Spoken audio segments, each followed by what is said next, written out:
Okay,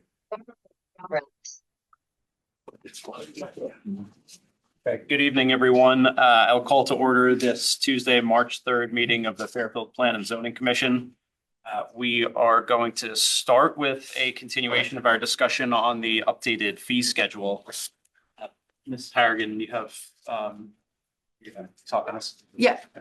So Commissioner Braun, if you look in the folder for this evening under the March 3rd agenda, there's an updated fee schedule comparison within that folder, so you can follow along. So there was the question about when we did the updated fee schedule, there was a question about the ranges within fees for some of the comparative municipalities. And in discussing this with our Assistant Zoning Enforcement Officer, what he indicated was it was the difference between a residential project or a commercial project. So I split in two categories, those into different rows. So for commission compliance / site plan review residential, it provides the fee amount by that municipality. And then for commercial, it provides that fee amount for that municipality. The other difference was for special permit, which was broken down into residential or commercial in some municipalities. And then also for variances, which were broken down into residential and commercial.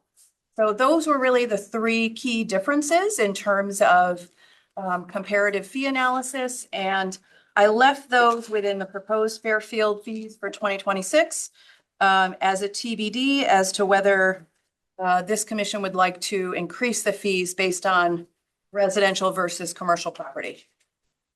And everything else here is the same. Correct. That's correct. Questions or comments from the commission?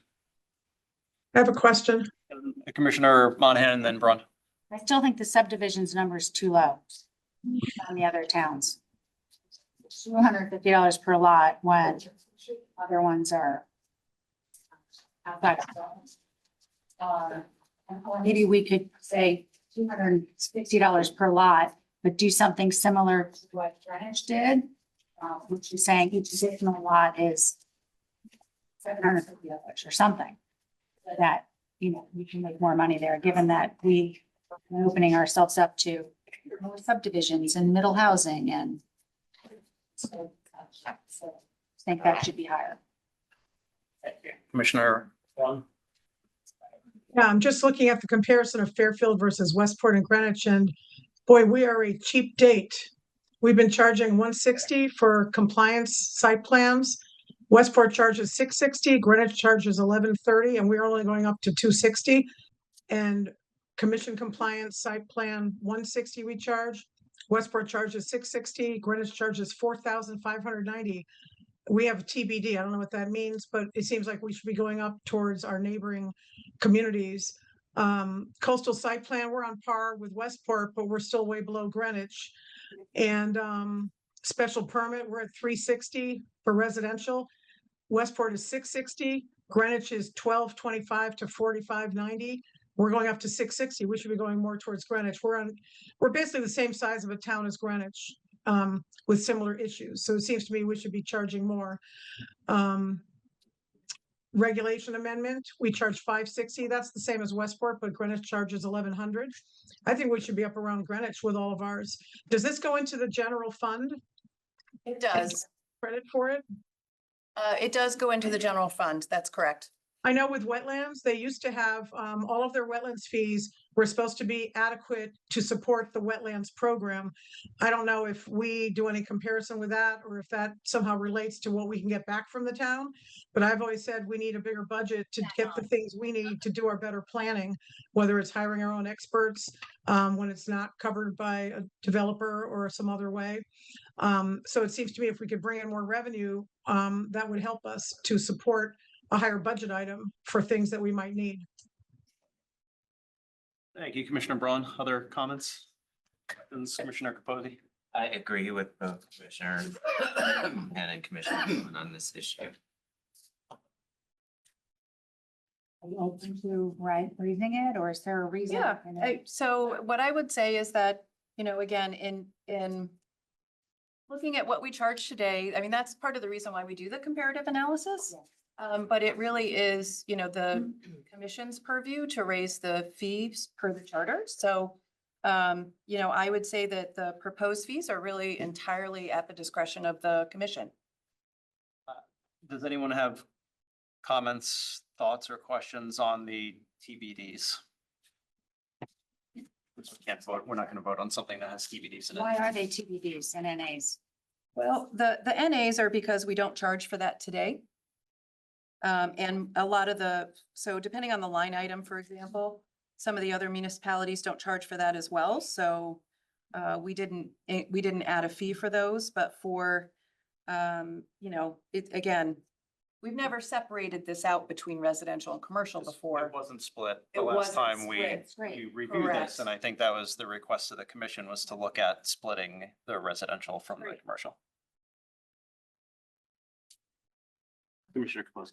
I also agree with the comment that if we are doing subdivisions, that, you know, it's likely that subdivisions are going to be created by sophisticated commercial builders, even if they're looking to sell residential plots. So I think that those fees would be commensurate with Greenwich. Especially since,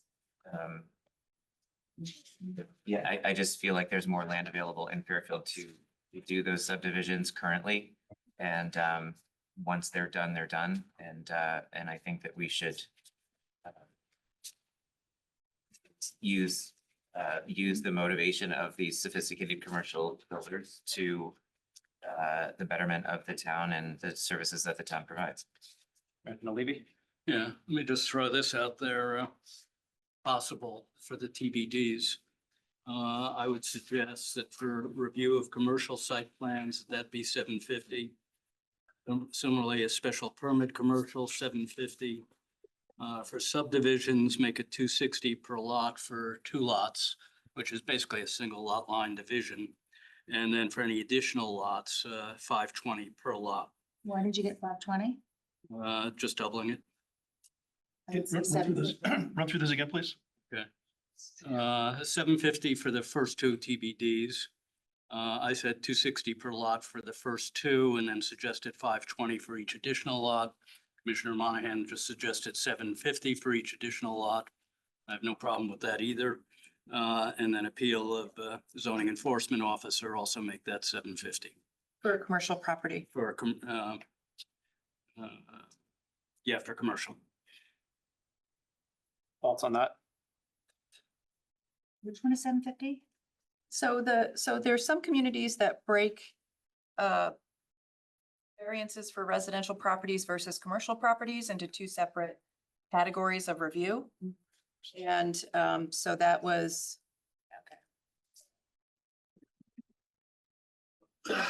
Westport treats them differently, as does Norwalk. What about the CAMS, the last 2? And staff level and the generator sign off. Those we haven't charged for in the past. I And agree. most- I don't think that should be a. Okay. Commissioner Randolph? Houses for millions. Right, so let me just build on Commissioner Levy's suggestion. So I'm gonna go top to bottom.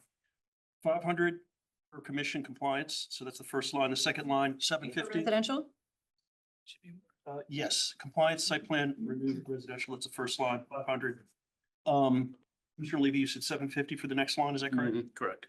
500, change the 360 to 500. 660 is okay, no change to special permit. 750 for special exception. The next 3 660s are this unchanged. Subdivision, what was the conclusion on that? Can I make a suggestion? So if you're going to increase the special permit for commercial, I would do the same for special exception because it's a commercial application as well. Okay. So 750, 750. And then what was the conclusion on subdivision? Somewhere between 520 and 750 for additional beyond 2. I have no problem with 750. I would bring that up to 500 for the first 2. Greenwich and Westport. Well, it'd be 520 actually per lot for two. Okay, yeah. We could just say 520 for a two lot and then 750 for each additional. So 520 plus 750. Split lot line, NA, no change to variances. 50 on that one. Variances commercial, I think that's 750. No change to appeal. No change to zoning compliance letter, that's an NA. And then no change to the remainder of it. Ms. Harrigan, for the first item, residential compliance and site plan reviews, was there any, I think we asked about the breakdown, how many of those are just, folks submitting applications related to single family residences versus, Well, that's the zoning compliance at staff level. So that's the Okay. $260 one. This would be commission compliance review. So the 161 Sherman that just came in inherently before larger you. ones? Yeah. Whether it's a design residence district, well, that's not going to be a compliance, but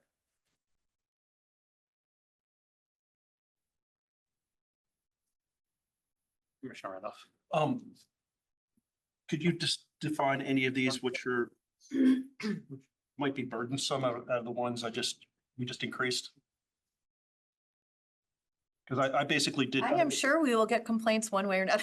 These are just for the record, these are immaterial costs to the cost of construction unless it's something like a generator, like the ones we didn't change where you've got NA. I would definitely recommend not really increasing that significantly, the zoning compliance staff level permits. Those are for smaller type projects, whether it's replacement of a porch or a bedroom addition. So these or a increases are shed really or a aimed at garage. developers, not at homeowners who are trying to. Well, the zoning compliance staff level is going to be almost 100% homeowners or tenant fit ups. I'm sorry, yeah, the ones that this commission just talked about increasing though. Yeah, that one I Yeah, didn't. most of suggest. those are commission level reviews that are more complex. Other input. Do we want to, I don't think we need to have a vote on this tonight. We can reformat all this based on everything that's been discussed and then put this on the agenda for next week and schedule a vote for it then. We can. I had just one comment. Go ahead. Probably can't do this. I mean, I totally support these increases, but is there any way to figure out how these numbers were derived from our competitive towns, Westport, Greenwich? Our zoning enforcement staff just called the other towns. Okay. And they just did some, whether it was on the website with research or called and spoke to staff people at those other There's communities. a fee schedule always. There is. Yeah, right. Yeah, but I think the commissioner's point is, well, like, where did, say, Greenwich come up with some of their How did they numbers? get their number? Rather large compared to the other. And how do we compare how they got their number to how we get to our number? Trying to compare, I mean, I totally agree with those increases. I'm just trying to understand the formula. Well, what I will. There is one. What I will tell you is that our revenues, again, do not cover our labor costs as well as other department costs. So we have not been a department where our revenues that come in are anticipated to do that. So any increase in revenue is helpful to the general fund, but we are not a department where it's anticipated that everything that we bring in covers all the labor costs that we bring to the town. I see. Thank you. Commissioner Delgado. To that point, though, if we could eventually update the projections based on the new proposed changes. I think, as we said before, I think it's more of an offsetting conversation if we were to seek discretionary funds for the department. But I'm just curious how that might be affected by, the proposed changes we discussed today. Well, what I will say is the highest number of permits that we issue annually are obviously those zoning compliance staff permits. And so even raising that line item by $100 per permit increases our revenue significantly. Great. I know I asked this last time, but is there any way for us to stipulate where or direct where these increases go? No. Because I'd like them to be able to go into support your staff versus into a general fund. They just go into the general fund. Commissioner Braun, did you have another comment? Yeah, I just wanted to say, I know it goes in the general fund, but we could certainly use it to claim more of a budget that we might want as we bring in more revenue. We can certainly use it to justify. Agreed. Okay. So we will put this on the agenda for next time with the updated chart based on the input we just did. Thank you, everyone. Okay, moving on to old business. I wanna, can you add Go something? ahead. So given what happened today with the CMDA, are we going to discuss that at all? I mean, I Can you can, have a quick overview of what happened today at the Board of Selectmen's meeting and what the decision was? And how it's, that impacts, because it does impact our planning, and I don't think that's ever been discussed. it's not on the agenda, but do you want to add it to the agenda? I'm happy to give an update. Sure. Any objections? But at the end, we got a lot to get through today. Yeah, but it's important. It It's affects all of important. our It's planning. important. We also have a lot of a pretty full room of folks waiting. So we can add it to the agenda. Let's have it after our public hearings. I move to add it to the agenda. I don't think there's any objection, so we don't need a motion. I think, so are we gonna vote on it then, or it's just gonna be added? Only if there's an objection. I haven't seen an objection. Okay, It's going to be added. Section 25, off-street parking and loading includes revisions for residential parking requirements, a new section to allow for a parking needs assessment to determine parking for multifamily over 17 units, multi-tenant or mixed-use projects, clarifications for shared access, elimination of spaces and joint usage, and a new section for parking alternatives, including the required elements of the parking needs assessment, an option for fee and lieu parking, and parking flexibility in the center design district zone, includes elements required by Public Act 25 -1. Can I please have a motion on this item? Commissioner Randolph Move to approve with with the conditions recommended by staff. Commissioner Randolph moves to approve. Commissioner, do I have a second? Commissioner Levy seconds. Second, I'm not sure if this was in staff, but perhaps a friendly amendment to 25.9B to change 500 feet to 1,000 feet. I Commissioner agree. Yes, thank you. I have something to add to this. So in 25 dash, Hang on one second. I have to defer to the person who made the motion. I'll come back to you. Yep, Commissioner Randolph. I agree to the addition of from 500 to 1,000 feet as proposed by Commissioner Levy. Okay. And my explanation for Yeah, supporting this. Currently, the evidence shows, as indicated by the reports, and I think by all of our experience in town, that we've got which reports? the reports that are loaded onto the agenda here. Which year? This is not a Q&A or back and forth, Commissioner I Randolph. just want to be specific with what he's referring to. But it's his floor. He does not have to Okay. respond to questions. The reports that are part of the record that were included indicate that there's significant underutilization of many parking lots in the town of Fairfield. And that's resulted in a misallocation of critical land uses. This proposal, rather than dictating specific allocations of parking uniformly, sensibly asks developers to propose specific uses of parking. It allows them to look at adjacent parking. It allows them to take into consideration commute patterns. So for housing developments that are located near the train station, it allows them to assume a certain percentage of occupants will be taking the train, rather than universally applying a standard which, as informed planning practice shows, is a blunt force and inaccurate tool. So this regulation transfers the responsibility to the developer to come up with a sensible plan. It also gives the town the authority to assess and evaluate, accept the plan, and those plans come before this commission for our acceptance. And this land use proposal, parking proposal will potentially allow for the better allocation of land from its current use as over allocated parking. Thank you, Commissioner Levy. Yeah, I concur with Commissioner Randolph. In particular, I was very impressed with Bob Elwinger's report, which reviewed various parking lots in town, particularly the eyesore, which I still refer to as the Bob's parking lot.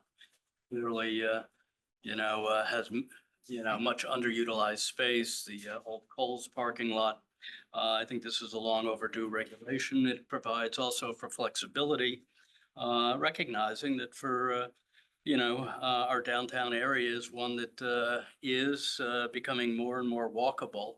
And this allows us, of course, we still have a need for parking, but this allows us a little more flexibility to allow the development of that area and make it a more walkable community.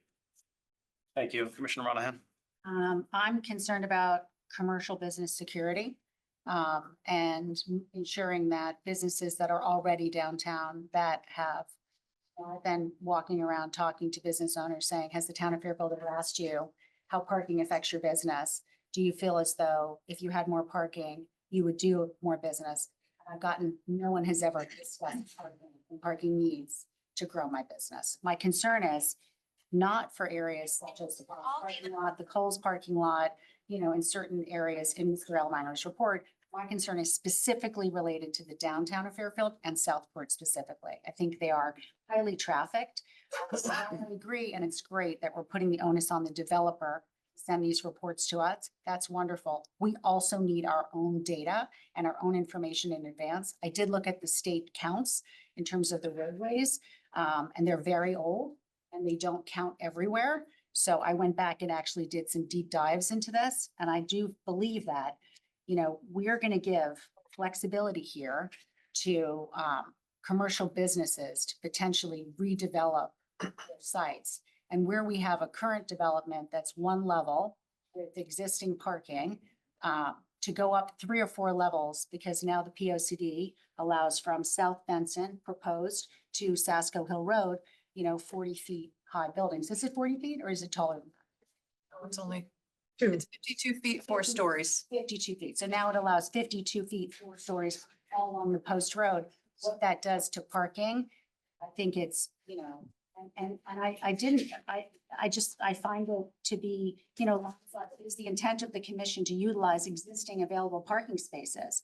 Are those parking spaces owned by commercial buildings, commercial, owners? Because to me, those are their lots to decide how they're going to be used. We don't have the land mass downtown that towns like, Westport have, or that West Hartford have, according to the studies. And I would just love to know where all of this off-street parking is coming from. I also saw in one of the documents provided, the use of parking meters. Are we proposing parking meters downtown as well as part of this? Because, there's a picture in the photograph of what was provided to us today at 2:00 that shows parking meters. And that would be nice to know if that is something that we are going to be considering as part of this. And last but not least, I just want to ask about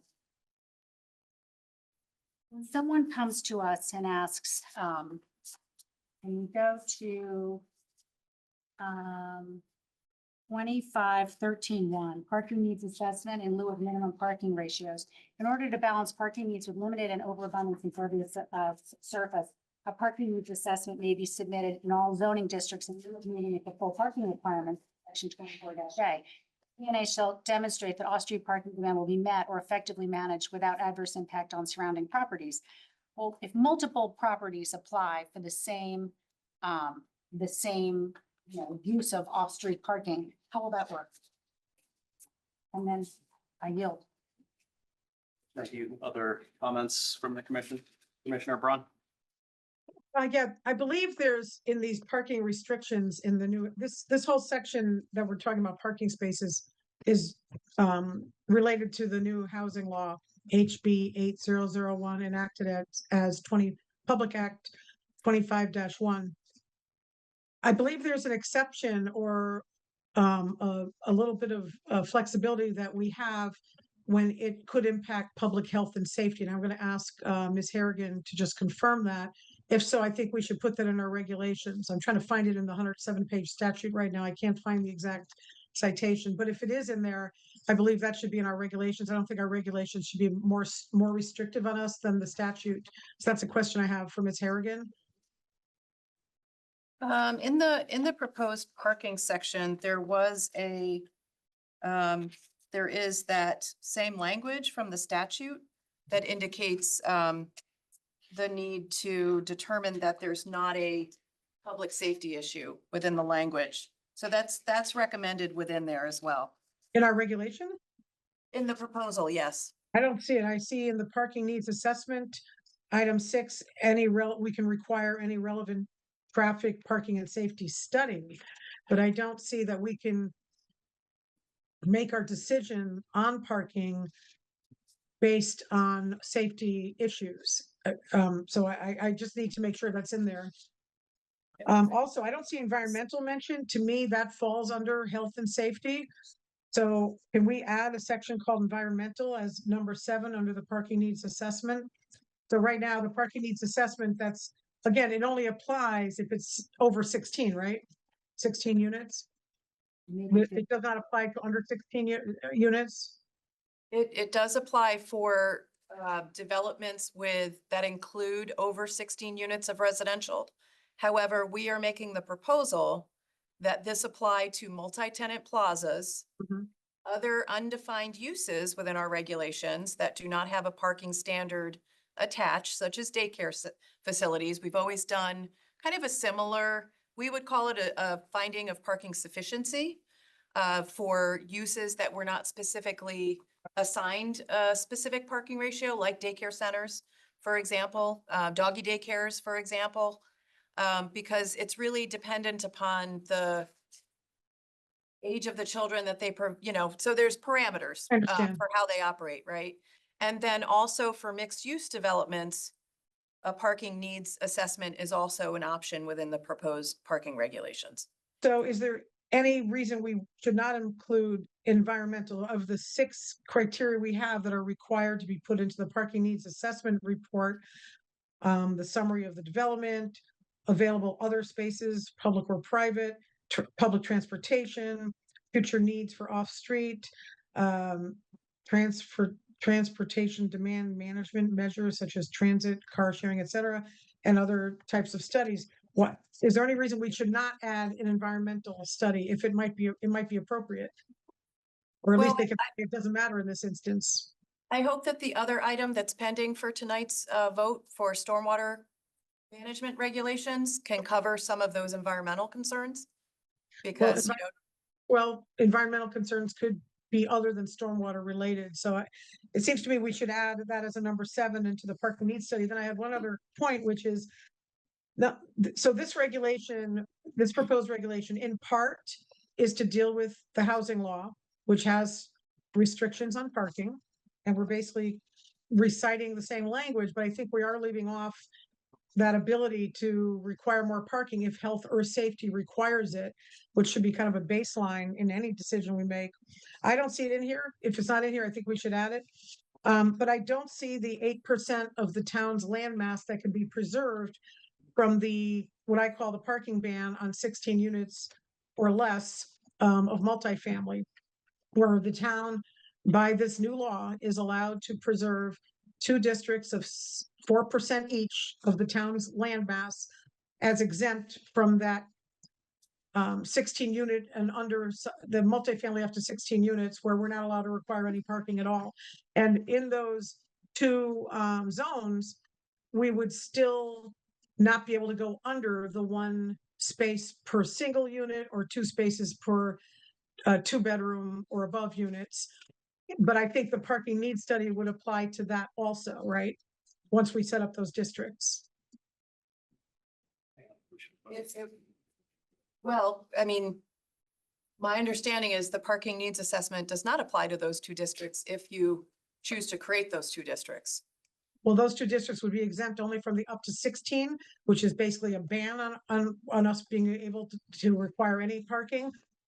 So the parking needs report is required, we can require of 16 and over, right?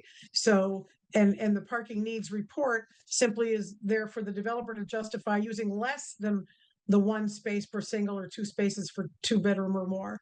And so we would have to pick the lesser of what the parking needs study recommends or what the statute says, which is 1 space per single or 2 space per 2-bedroom or more. So it seems to me if we have the two exempt districts, the law says those exempt districts, they're not exempt from the law altogether. They're only exempt from us not being allowed to have any parking with the under 16. So we would still have to follow the rest of the law, which says at a minimum 1 space per single and 2 spaces per 2-bedroom or more. So it seems to me that the same portion of the law that requires a parking needs study would probably apply to those districts. But I'm wondering, when are we going to do those districts? Because it seems to me we need to figure out what geographic areas in our town are most likely, A, to get multifamily development interest, and B, that we are most concerned with being able to control the overflow parking situation. And we probably need to look at some maps and things from engineering to understand this better. And that's going to take some time. And we're already only, I think, 4 months away from July 1st, when the parking section of the new housing law goes into effect. Ms. Harrigan, I had requested when this first came up that anyone who had a target exemption district in mind should send that to you. Did you receive any suggestions? No, I did not. We were supposed to actually discuss that tonight. My understanding is from the 17th. The request was clear. You could, if you have an amendment to propose that would propose an exemption zone, you can do that. Well, hold on. This is something our whole commission needs to do. We need to develop those two Just ask Ms. exemptions. Harrigan if anyone provided that suggestion, and the answer was no. We need to do research and collect information. We need to ask our staff to compile information so we can make a well-founded decision to protect our town. Why would we not protect 8% of our town from a parking ban? Commissioner, did you make that request? I'm making it right now in public. I don't do things on the down low. I do things in public. That's not on the down low. Yes, it is. Excuse We me, do things in We had public. a public This is a hearing. public forum. We had a And we were public supposed to hearing. discuss it this time, tonight. Commissioner I'm Randolph. discussing it. I'm discussing it. So I don't think Commissioner Capozzi had a chance to speak yet. I think the existing parking situation in this town, where we have massively underutilized parking lots, some of which are we didn't even know existed, is a result of a town trying to make a blanket regulation for one size fits all, when it makes much more sense to defer to the parties that are building structures for which parking is required to provide an assessment. Every other piece that of this puzzle that I believe Commissioner Braun alluded to in terms of environment, stormwater management, those all dovetail with other stipulations and regulations and zoning regulations within. They all function together, is my understanding. No developer is going to build a new condominium development selling condominiums for over $1 million, which is a reasonable assumption in this town, that doesn't have reasonable parking. Who is going to buy a condo Correct. that's over $1 million that doesn't have a garage after this winter? What supermarket is going to go into a location that doesn't have adequate parking as mandated by the publicly traded corporation and the shareholders of that corporation, saying this is the amount of parking we need for a supermarket of this size? And if they get a bank loan, the bank will say, you're underparked. If you don't have this many spaces, we won't loan you the money to build this thing that you're trying to build. So we should allow the free market in this town, which is a wealthy town. We should allow the free market to dictate these types of things, and asking for a parking needs assessment is a very reasonable way for the free market to operate, and for us to have a check on that operation as a judiciary commission. That's my opinion. Thank you, Commissioner Delgado. I think I said in the last meeting that I support these amendments. I think they are logical, they make sense, and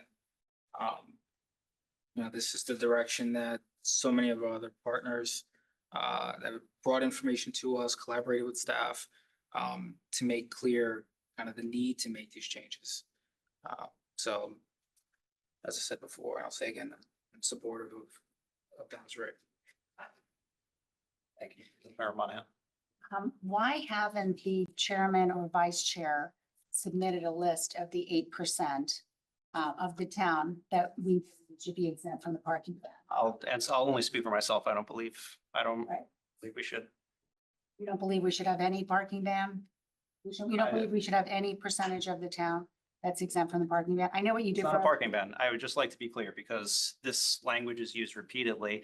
It's misleading. It's not a parking ban. How is it misleading? It's not a parking ban. Nothing, I think, yeah, the Commissioner Capozzi laid out a well-put explanation of how tenants, property owners will continue to provide parking regardless of the constraints that this would be lifting. Do you have other comments? No, I just know that, rezoning is part of your business and what you do for a living and the communication surrounding that. And I know you have significant background in it. And it's very important that our downtown and South Pole be protected. I know that there's other areas of town. I looked through the entire study. I think some of the parking lots and the studies of those parking lots are old and they're, not the same today as they were 4 years ago. But I think that this town is very big and to have very broad-based rules, the town is very large and every area in town is distinct, is unacceptable. So I don't agree with a lot of this. I agree with most of it. But I agree with there's some that I just don't agree with, but it's going to pass anyway, 5-2. Commissioner Braun? I'm sorry, she already spoke. I haven't had Yep. a chance to. Yeah, is it okay? Yeah, go ahead. Okay, all right, so I just like to clarify a couple of misunderstandings, I think, by the two who were just identified. There was a comment just made that this is a one size fit all. It is the antithesis of that. So this proposal is going to require an applicant to provide a study for a specific property. All right, that's what this proposal does. Right now, there is a one size fits all requirement. That's what we have now. That's what's not working. So that's what this tries to remedy. So that's issue number one. Issue number two is create a downtown study. This has nothing to do with downtown. This has to do with specific proposed projects. A specific proposed project will have a requirement to address its parking needs. And those parking needs will be addressed by the free market, underwriters, engineers, and it will come before us to determine whether that has been properly prepared. Well, first it will go to staff, then it will come before us to see whether it's been properly prepared. The antithesis of one size fits all. There's a question about, I guess, and I view these as friendly amendments, environmental regulations. This is not understood correctly if you ask for an environmental regulation. Environmental regulation is when there's an improvement. So if a developer wants to put a new parking lot in, that will have to comply with our stormwater improvements. So any new parking lot is not exempt from any environmental regulation, and it has no place in this proposal, because this proposal is basically saying, submit a study. Then exemption zones, which you guys are focused on, I understand, have nothing to do with this. You guys can bring forward your suggestions for exemption zones. This has nothing to do with exemption zones. That's a completely separate issue.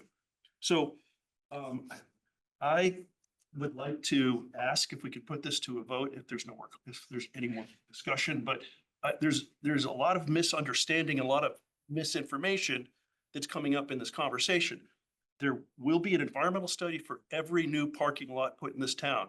This is not exempting it from it. This is not a one size fits all. It's the antithesis of it. It is asking for a specific report for every new proposal. And we get to decide whether it works. Staff gets to decide it works. And it has nothing to do with downtown. Downtown's a whole, the parking issue is has the word parking in it, but has nothing to do with this proposal, this text amendment. This is for a specific, this Hundred is, percent does have to do with downtown. this is not a back and forth. Okay. This has nothing to do with downtown. This is if there's a new proposal for a new project, then a study has to be submitted and there has to be determined whether there's adequate parking. It has nothing to do with all downtown. This is for specific projects. So all I have to say. Commissioner Braun? To be clear, the parking needs study is not done for up to 16 units. It's only done for 16 and over units. Up to 16 units, we cannot condition any approval or denial on parking at all. We cannot require any parking at all. It may be true that developers will want to add parking. They might not add enough, whatever. That's why it's important that we do establish the 2 exemption zones because they give us the flexibility. Without that, we can't require any. That at least allows us to take 2 areas of 4% of our town and say, we can require some parking here, up to 1 space per single bedroom and 2 spaces per 2 or more bedrooms. Without having those 2 exempt zones, there will be no part of our town that we can require any parking at all for up to 16 units in a multifamily. Why would we ever, give up that ability to be flexible and have discretion over even that amount of parking? So I think it behooves us to do so. And if we don't do it, we're basically shirking our duties. I'm not saying we have to require it, but it gives us the possibility of being exempt from that. I call it a ban. We're not allowed to require parking for any multifamily anywhere in this town up to 16 units. That's a pretty big development without, us being able to require any parking. So developers don't always give us as much as we feel is needed. They might not give the 1 per 1 bedroom or 2 per 2 or more bedrooms. We don't know that. And there might be some areas of town that are environmentally sensitive that we should be aware of, and we might be able to put conditions on that if it's in our regulation. Since environment is considered part of the health and safety sort of fallback position that underlies all of our regulations. So I would make a motion to add an item number 7 to the parking needs assessment for environmental impact. And separately, I'll have to make a different motion that we add to the agenda to discuss what we said we would discuss last time we were here. We said we would discuss it next time, the 8% exemption zones, the 4% exemption zones. And we need to discuss it. Or this commission needs to decide, we want to give up the possibility of reserving for us the power and discretion that the law allows us. We want to willingly give up that power, that authority. Why would we? Thank you, Commissioner Levy. Yeah. In response, these regulations and amendments provide flexibility. They're long overdue. There's nothing to my mind that would prevent us when it comes before us with a properly identified area that the commission feels should be exempt from the state mandate. There's nothing that would prevent us from at that time carving out those areas. So they're not necessarily joined. They're basically mutually exclusive. And at such time as an area is proposed, the commission will determine whether or not we want to exempt the 4% areas of the town. But there's nothing in passing this which would prevent us or tie our hands at a later date. We have to do it before the proposal comes in. We only have 3 months before those proposals could come in where the parking portion of the law goes into effect on June 1st. So if we're going to develop some zones, we need to do it now. We can't wait. We need to start right now to do the research on where those zones should be. The law requires compliant regulations to be in place. These regulations would be compliant with or without exemption zones, so those could be added later. Well, once an application comes in that has no parking for a 16 units project, we cannot ask for parking then. It's too late to create an exemption zone for that project. And the exemption zones have to be, one area that's 4%, another area that's 4%. You can't do it property by property. So if we want to create protection for ourselves, flexibility, power, authority, retain for ourselves, we need to do it before the applications start coming in on June 1st, and July 1st. That only gives us 3 months.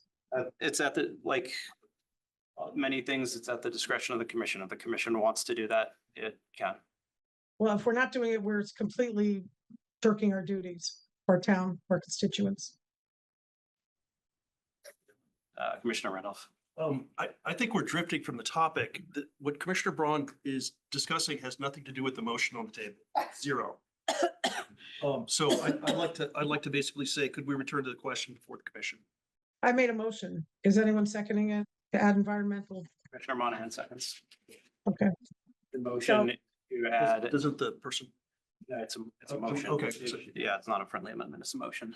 So the motion is to add a section on environmental review to the draft regulations. Is that correct?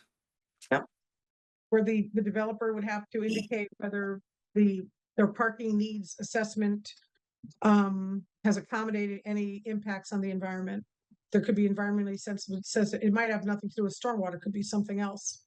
Could be an environmentally sensitive area that could be impacted by overflow parking. Ms. Hardy. As staff, I have a few concerns with that, one of which is if they're adjacent in the wetlands areas, those are covered by in the Wetlands Commission review.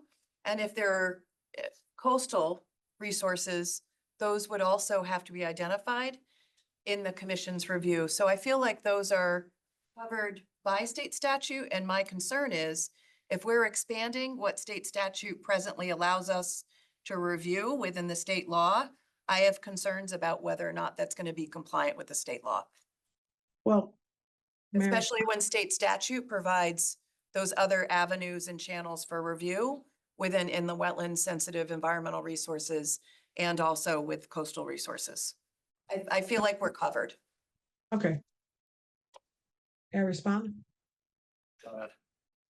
I feel like we're not fully covered because there's a lot more to the environment than either coastal wetlands or inland wetlands. There are different types of open space that might be sensitive or highly valued and need to be protected. And they might be in an area where there's a great deal of overflow parking that we don't know that until something comes across our desk. So why not have the developer say this will have no impact on an environmentally sensitive area? And then we can figure out if it does or does not. And again, environment is considered part of health and safety. Even under 8-30G, environmental concerns are part of health and safety concerns. And it would rise to that level of us being able to require more parking if it negatively impacts the health or safety or general welfare of our community. We are the regulatory agency that protects our environment.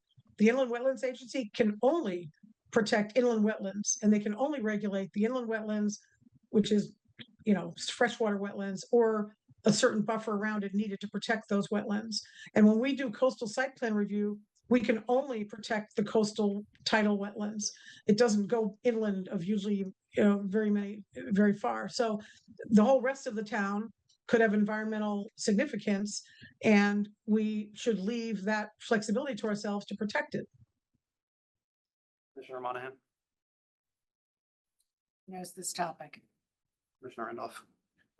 I beg to disagree.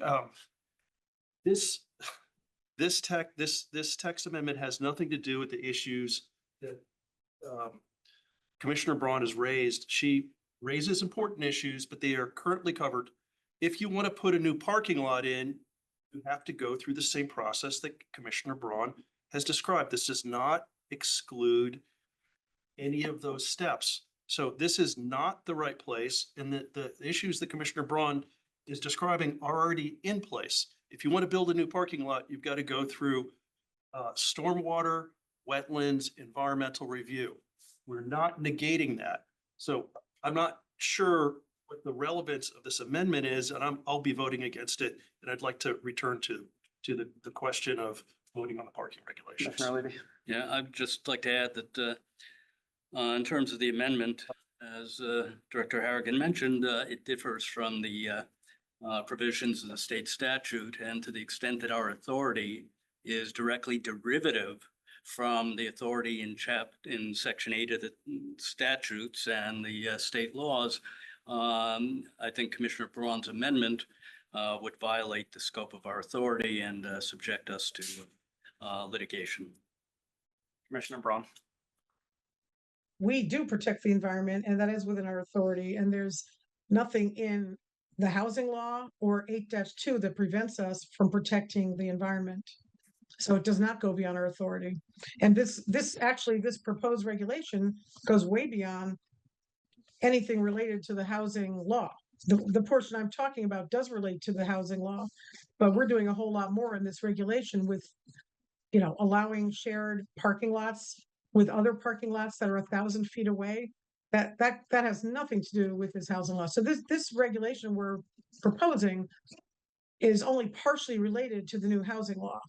I'm trying to preserve as much autonomy, flexibility, control, power that we can so that we can make proper decisions going forward. Why would we not want our ability to be flexible and make well-founded decisions in the future? Why would we tie our own hands? Why would we shoot ourselves in the foot? The statute is doing enough of that for us. We should be preserving it as much as we possibly can for future decisions. Any other comments or questions from the commission? All those in favor of the motion to amend the underlying motion to add a required environmental assessment, raise your hand or say aye. All those opposed, raise your hand or say aye. Motion does not carry. Returning to the original motion to approve the proposed regulation amendments. Were there any final comments? I think Just the event. that was part of you had accepted that as a condition. I strongly support the proposed amendments. I think this is, as Commissioner Levy said, long overdue. This is something that was precipitated not by state law, but as part of our POCD process, addressing our parking issues in town was something that we contemplated as part of that process. And I had expressed support for it then. I continue to support it now. The state legislation impacts it insofar as the legislation that we would have considered anyway is compliant with that legislation. But we have long been overparked in this town. I appreciate the research and analysis that Bob Ellwanger did. That was part of the materials for this. Commissioner Levy mentioned what I also refer to as the bobsled, and there are many others that are just seas of asphalt that are not worthy of our downtown. I think we can do so much better than what we get when we have these excessive parking requirements. I also like to point to as the counter to the Bob's parking lot to our community theater, which could not be built today under our existing parking regulations because it does not comply with the requirements. And so if we look at what we like about our downtown and what we don't, the existing parking regulations get us more of what we don't like. I think these regulations as proposed will get us a lot more of what we do like. And so I support these regulations. Commissioner Monahan? So as it stands now, someone can buy a building downtown. They can put 15 units in from July without the 8% exemption. And they can build apartments and show no parking. And under these parking, they'll be allowed to use the street. They'll be allowed to use, they'll be allowed to have people park anywhere. Now, you may say that may not happen and that the free market will be the free market, but why would we ever allow that to be an opportunity for a developer? That's all I'll say. Commissioner Capozzi? But Commissioner Monahan, you are an incredibly successful. Address another commissioner directly, please. The other commissioner is an incredibly successful realtor in this town who has decades of experience. I would ask, as a realtor in this town, what are the odds that anyone is going to buy a $1 million anything that has 0 parking spaces that are covered? Rent. Commissioner Randolph? I appreciate the dialogue. I think there's still a fundamental lack of understanding of what this proposal, so this does not affect anything that's less than 16 units. That is governed by state law. That is not within our remit. This affects anything above 16 units. A study will need to be conducted, reviewed by staff, and approved by us. So it's not, as you mischaracterize it as anybody can park anywhere. That is not the intent of this. It is the opposite. There needs to be a study that explains where people park, to explain what the need is. And I'd like to address the environmental issue one last time and point out the sustainable Fairfield. Right now, we are overparked. We have too much asphalt. There's too much stormwater runoff. And we have a letter of endorsement by Sustainable Fairfield that this will be good for the environment. And I just want to make sure that we decouple this from the 16 or less parking regulation. That's a state law, and the 6% inclusion. That it has nothing to do with this. They just have the same words parking in it. That's the only similarity. It has nothing to do with this proposal. And we do need to study that forward, but this has nothing to do with the objections raised. Okay, can we put this to a vote? Did you have another comment? Okay, all those in favor of the motion to approve the regulations with the amendment on the distance, please raise your hand or say aye. All those opposed? Motion passes 5-2. Thank you, everyone. Next up is section 29.6 consultant review fees. Adding a new section to provide a process for third-party consultant reviews, mirroring the process where regulations currently utilized by the Inland Wetlands Commission, where extra technical expertise is needed as permitted by Connecticut General Statutes 8-1CB. May I please have a motion on this item? I move to approve. Commissioner Randolph moves to approve. Do I have a second? Commissioner Capozzi seconds. Commissioner Randolph. There's been a lot of discussion tonight about evaluation review. This consultant review fee, which asks developers to escrow funds to engage for the department to engage a third-party reviewer, will enhance the department and staff's resources, their accuracy, their ability to evaluate issues more thoroughly, and provide this commission with a thorough report. So I wholeheartedly support this, not only because it will provide much needed additional information, but it will be a relief to our understaffed department.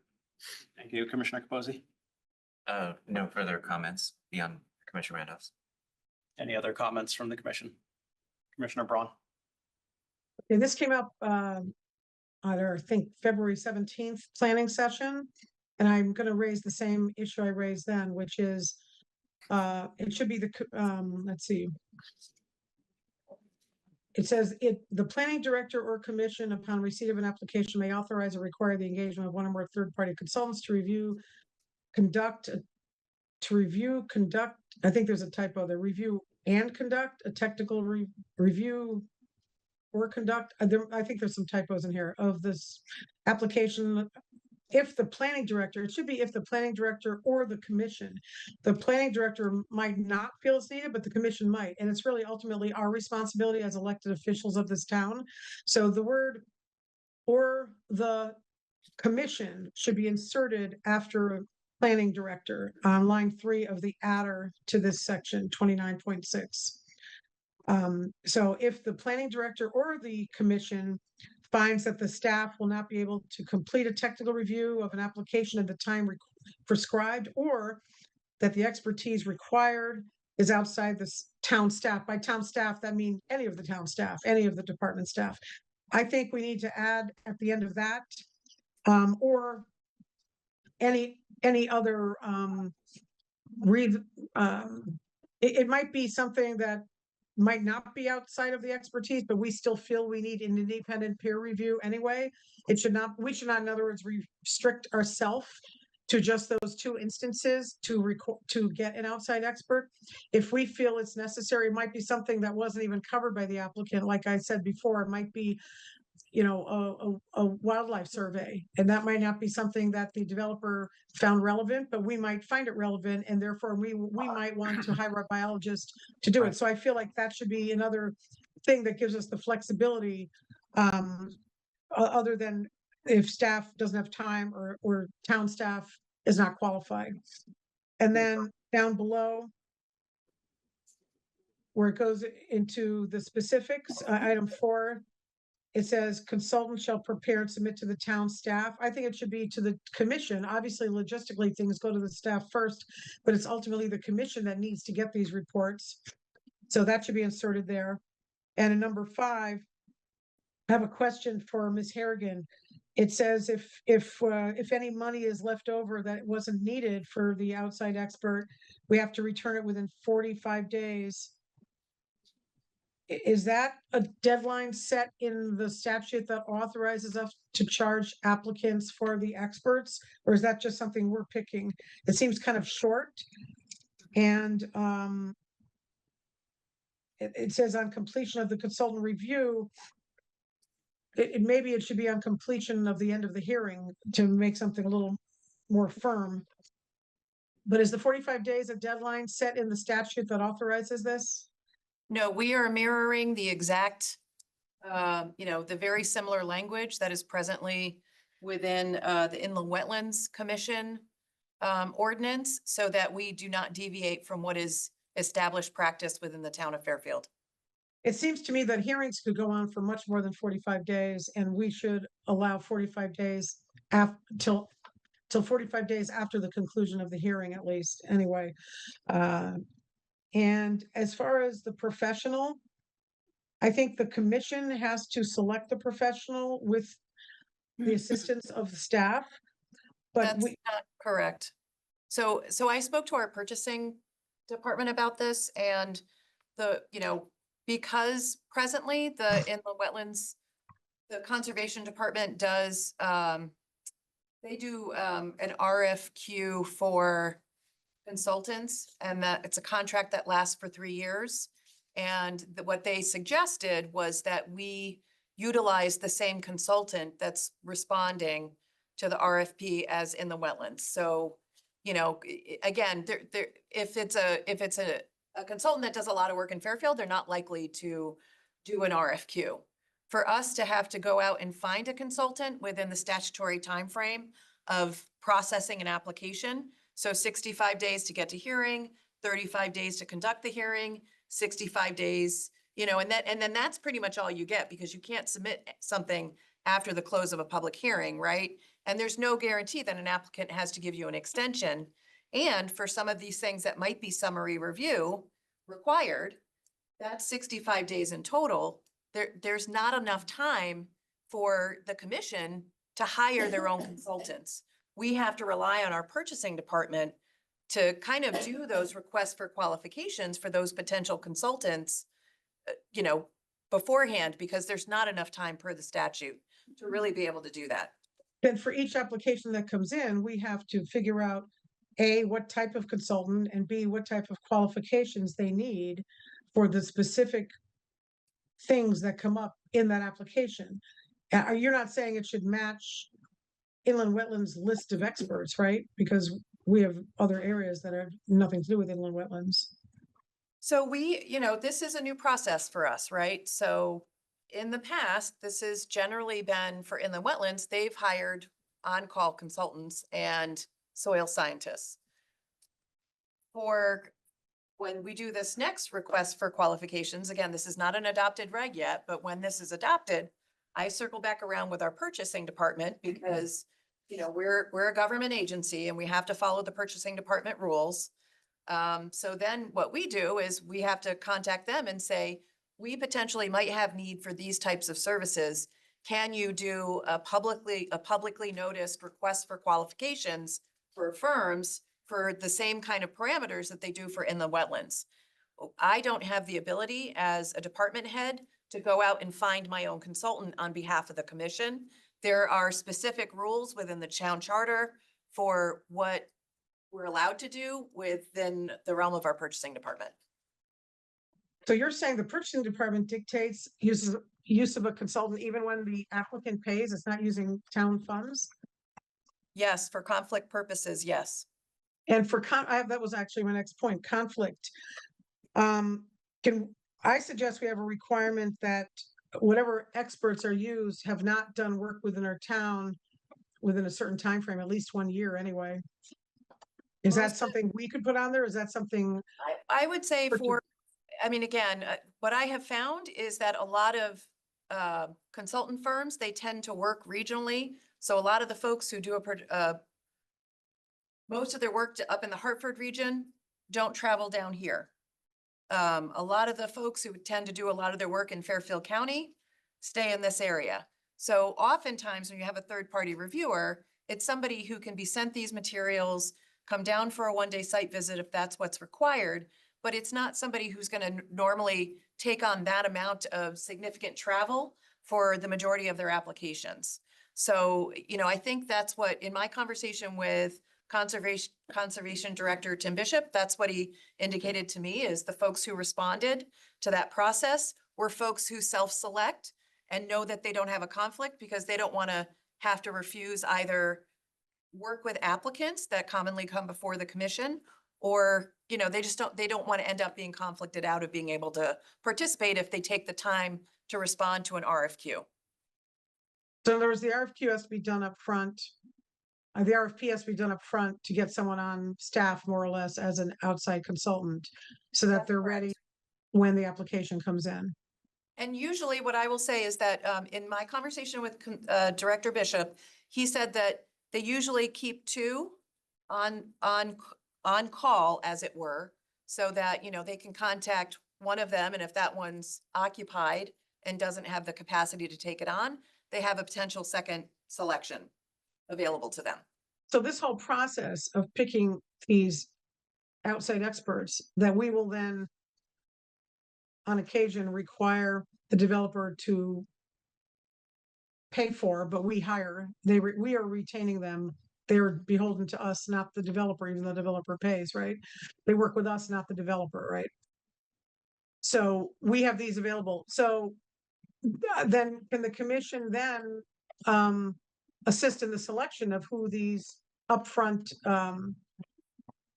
experts are? I would assume we would have one for traffic, a civil engineer for traffic and parking, and another one for stormwater, another one perhaps for wildlife or a biologist. It really, you know, we'll get to that next step, I think, if we pass these regulations. Commissioner Brun, this is, we have a motion on the table. I know you've suggested some potential amendments to that, which we'll need to get Commissioner Randolph's thoughts on since it's his motion, but can you, anything else you're?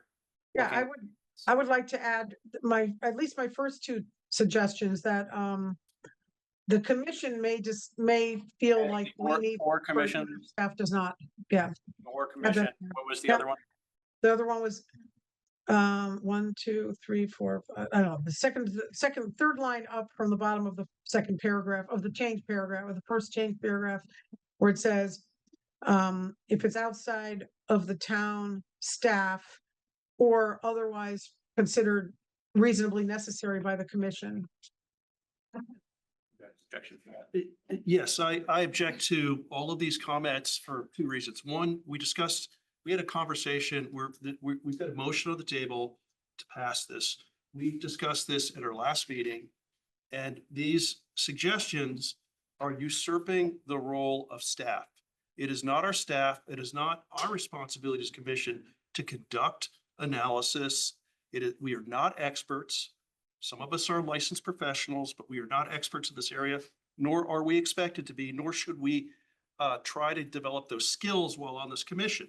So the expertise resides with staff, and by us selecting the reports, by us selecting the consultants, by us selecting types of the analysis, it goes well beyond the scope of what we are tasked with. So I do not accept these because it fundamentally is in conflict with our responsibilities and puts liability on us for doing that, which I think is unnecessary. So I do not accept the intent of these, of these amendments, as a friendly amendment. Commissioner Braun? That's actually not what either of these changes do. Both of these changes simply insert us into the process of whether or not we need an outside expert. It does not require us to have any expertise. And by the way, it is our commission that is ultimately responsible. We are the elected officials who reside in this town, who are beholden to our constituents to do the highest level review we can possibly do. And if this commission feels we need outside expertise, we should get outside expertise, whether or not staff thinks we do or not. So that does not require any technical expertise on our part. So all I'm simply saying is, when we say, the planning director or the commission, that's already in there, upon receipt of an application, may authorize or require the engagement of one or more third-party consultants to conduct a technical review of the application if the planning director, then insert this, or the commission finds that the town staff will not be able to complete a technical review in the time period prescribed by statute, or that the expertise required is outside of town staff. And I was going to add, or for other reasons the commission finds reasonably necessary.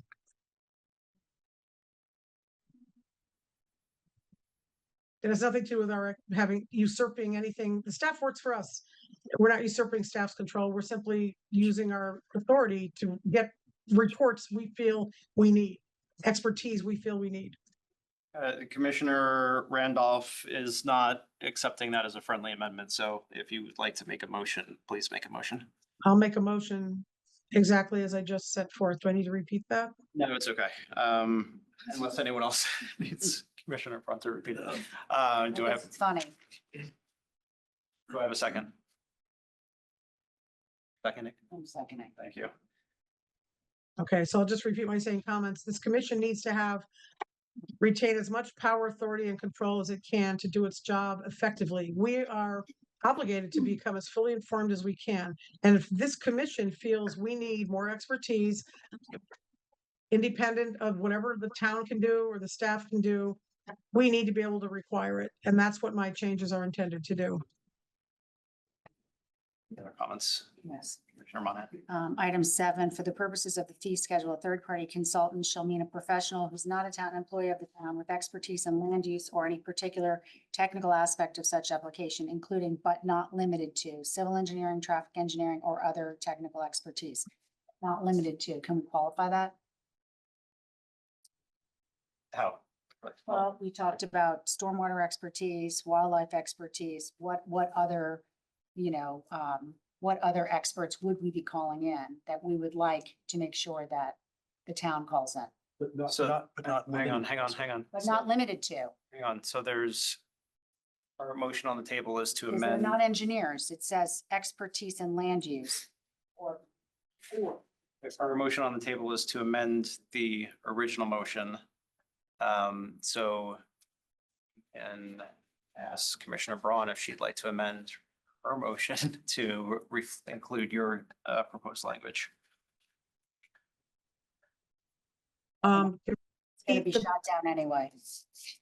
I'm sorry, can we repeat? Can Commissioner Monahan repeat her proposed language? Proposed language is to take out but not limited to, and to qualify exactly who we would be allowing to have the expertise to provide this information on different topics. So I just wanted it listed down. I think, knowing that they need to be engineers is great. Civil engineering, traffic engineering, or other technical expertise. What exactly are we, who's on the list for the RFP? That's all. I think without, not limited to, allows some flexibility. I think but not limited to, my interpretation as a lawyer, that means we're not limiting it. It could be any variety of of other types of experts. So we're not limiting it to anything. We're not listing it because we can't list them all here. It could be a wildlife expert. It could be a hydrogeologist. It could be something that we can't think of all of them. So I think that broad language Engineering. actually gives us more flexibility. I think it's more the qualifications, having an engineering background I versus. agree. flex- And so that's my whole problem with this commission being out of the process of picking these experts, especially since now we realize we have to pick them ahead of time. They won't be done each application where we have a strict deadline. If we have, a bank of experts available, why not have us be involved in the selection process? We can make sure we have actual civil engineers involved with qualifications. And that they don't come before us all the time, because that would be a conflict of interest. And I don't know if it would satisfy or violate what the procurement department has for conflicts of interest, but we might feel it has a conflict of interest. If they do business before us for developers, why would we ever want them to be independent for us if they're the next hearing over, they're representing a developer? So I agree with Commissioner Monahan that we should have more specifics, but we can't possibly list every type of expert. But I think this commission should have the ability to select who the group of experts are that we're going to have on call, basically.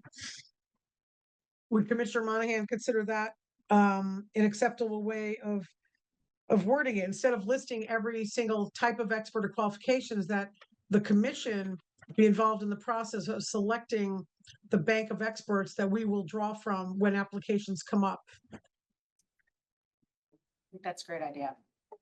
Okay, so then I'll accept that friendly amendment that for number 7, for the purposes of this fee schedule, third-party consultant shall mean a professional who is not an employee of the town with expertise in land use of any particular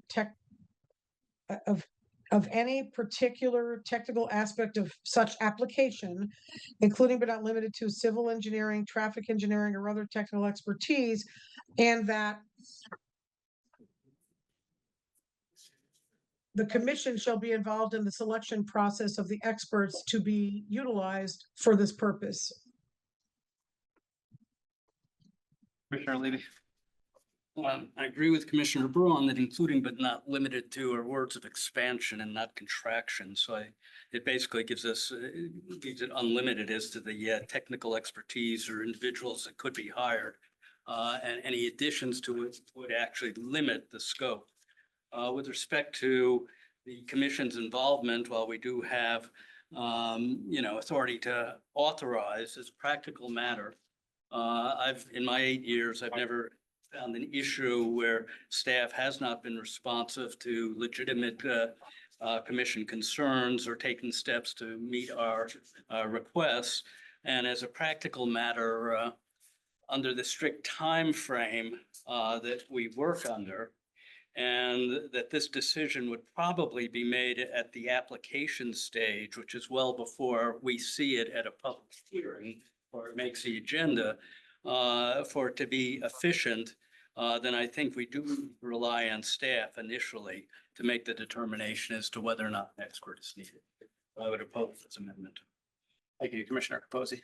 I also feel like we are a judicial body and we should be as objective and impartial and at arm's length as we possibly can from the application process. And even with the best intentions of us weighing in on who these experts may or may not be, I feel it puts at least the optics of us putting a thumb on the scale as to how we want these applications to go if we're involved in the selection of which experts any applicant may or may not receive. Thank you. Other comments? Okay, all those in favor of Commissioner Braun's motion, including language about giving commission input into the selection of experts, and the other language as stated, please raise your hand or say aye. Commissioner Braun. All those opposed, please raise your hand or say aye. Motion failed 5-2. Returning to the motion to approve the proposed amendment, the proposed regulation. Any final comments on that? With the amended, with the staff comments. And amendment, The 1,000. No, we were past. No, that was already, that was Oh, already right. fun. Yeah, yeah. It's been too fast. It's okay. There were no staff comments. Here we're not. Yeah. All those in favor of the motion, please raise your hand or say aye. All those opposed. Motion passes 5-2.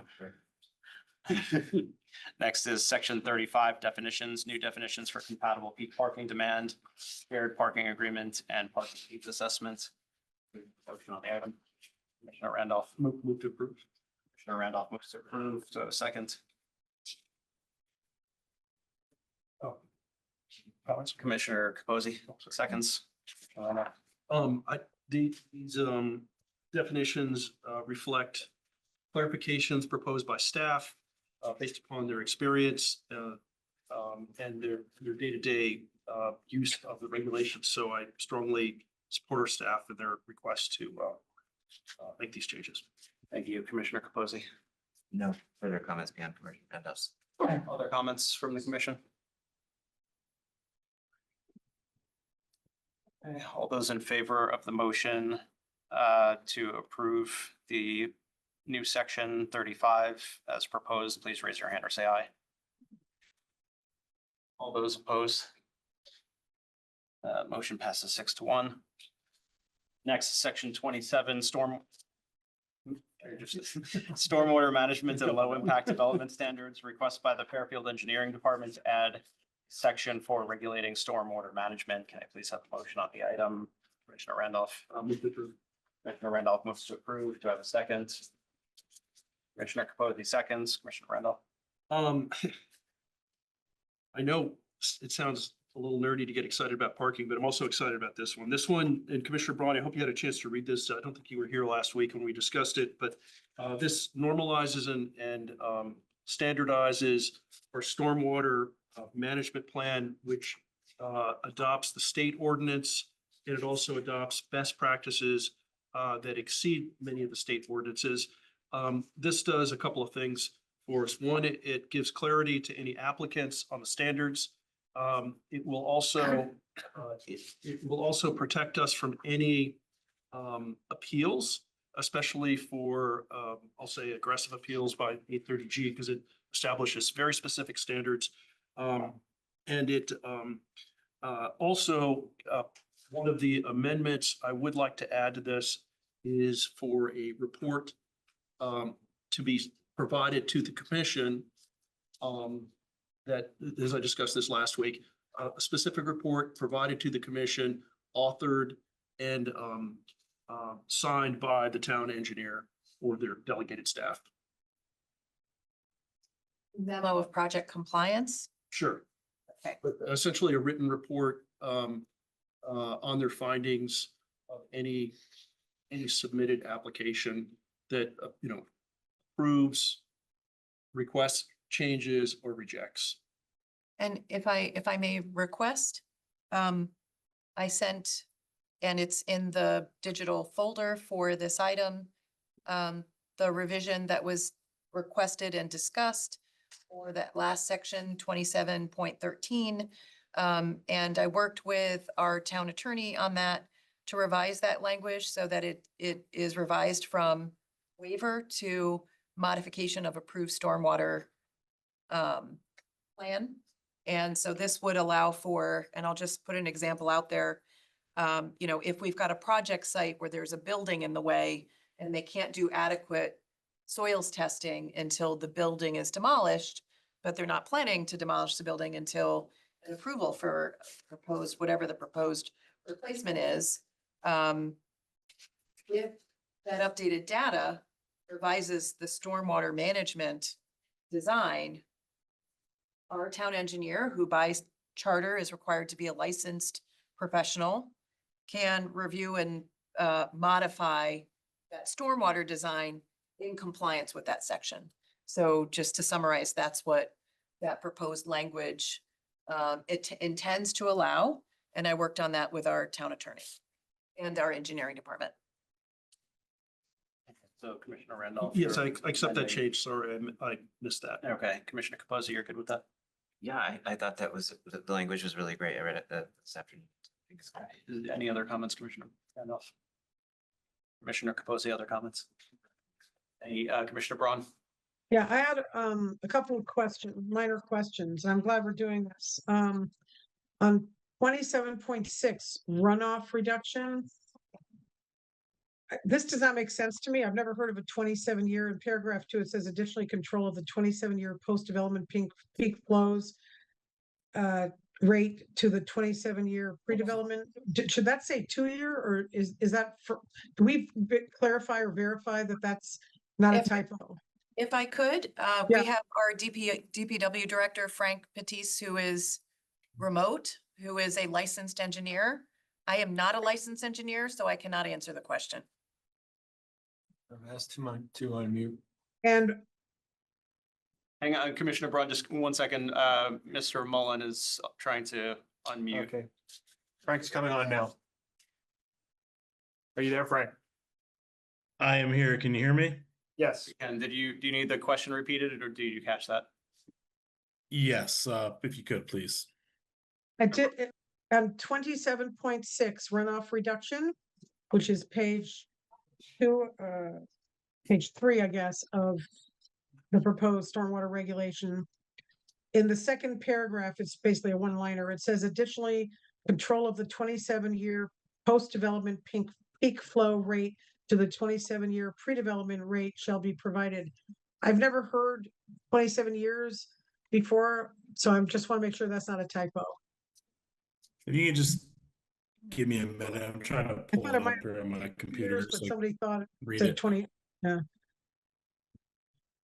Actually, it says 27-year down below in another paragraph also. Under 27.7. So maybe it does mean 27-year. I believe it does. I just want to read it with Okay. my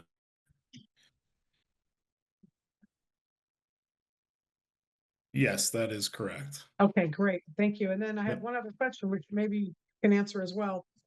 I went through this fairly quickly. I missed last time when it was discussed, but it doesn't specify specific pollutant loads, removal rates by percent or by amount. Should it have that level of specificity in the regulation? Or how do we then pick it later on what we want to have happen? Do we go project by project, or should it be more standardized where we want this specific removal rate? I see that in applications a lot. Should that be in the regulation? I don't think we need to get to that level of specificity. I think the standard is to, follow the stormwater quality manual, and then some. So, and also I think, we've mentioned before too, this can be a living document too. This is kind of our first, set of standards here. So if there's something we need to adjust, we can always come back, to this body and tighten that up. Thank you. It's a great job. I'm really glad we're doing it. So thank you. Thank you. And thank you to, I can't take all the credit. Our engineering, department really worked hard on this. Thank you, Mr. Patisse. Any other comments? All those in favor of the motion to approve the section 27 as proposed, please raise your hand or say aye. Thank you. Motion passes. I'm sorry, I said proposed instead of with the amendment, but yes, with the amendment. Motion passes unanimously. Thank you. Next is section 2.4.c, smoke shop, vape shop, and tobacco shops are requested by the Fairfield Police Department to enact a 6-month moratorium until September 22nd, 2026 for new smoke shop uses in order to develop new distance review and enforcement criteria. Can I please have a motion on this item? Commissioner Monahan? That's it. Very happy this was introduced, and I think. Sorry, can you just make them, I make a motion to approve it. thank you. Commissioner Monahan moves to approve. Do I have a second? Commissioner Levy seconds. Back to you. It's a great, the 6-month idea is great. I think it's a very well thought out presentation, and I think the distance review and enforcement criteria is excellent. Thank you, Commissioner Levy. Yeah, I agree. I think it's something that needs to be addressed, and it gives us a legal legitimate timeframe within which to more fully address this issue. Thank you. Other comments? Commissioner Capozzi? I agree, this is a great thing, but my only concern would be that somebody seeking a permit for this type of business may attempt to utilize the courts as a means of getting around it, but I also feel like a 6-month time period by the time it got to court would render that moot.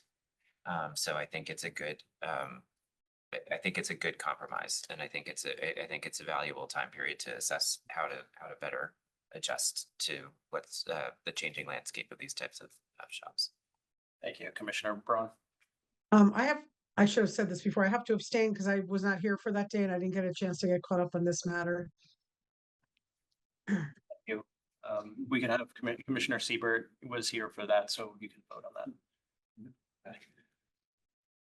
Any other comments? Okay, all those in favor of the motion to introduce section 2.4.c as proposed, please raise your hand or say aye. Thank you. Motion passes unanimously. Next, yeah, please. Or I just need to put it in the record for the minutes. All of these will be noticed for this Friday with an effective date of Saturday, March. Sorry. Whatever that date is. Saturday, March 7th. Thank you. Okay, thank you. Next we have our public hearings, and I'll just note, for housekeeping purposes, I'm guessing most folks are here for the first one on pools, beach district. So you all may want to stick around for the ones after that rather than leaving right after, because they also relate to beach properties. So just FYI.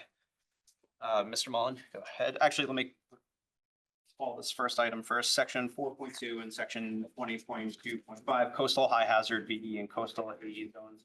Permitted uses in the beach zone district, adding sections prohibiting pools in the beach district zone, coastal AE and VE flood zones. Go ahead, Mr. Mullen, when you're ready. Hang on one second.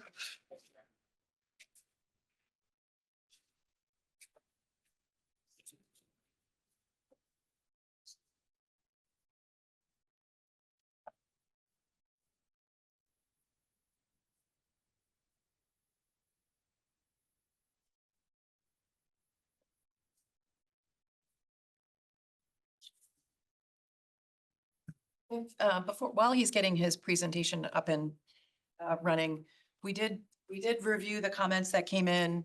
We did kind of drill down into looking at the specifics as to where the regulation is proposed to be adopted. And so that's part of what John's going to walk through today.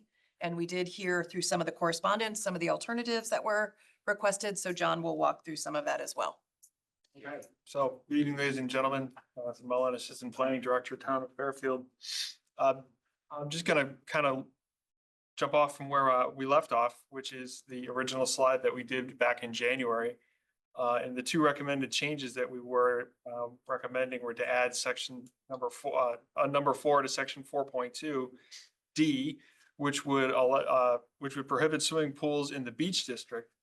However, spas and swimming pools would be not permitted. However, spas and hot tubs would be permitted, provided they are located above the design flood elevation.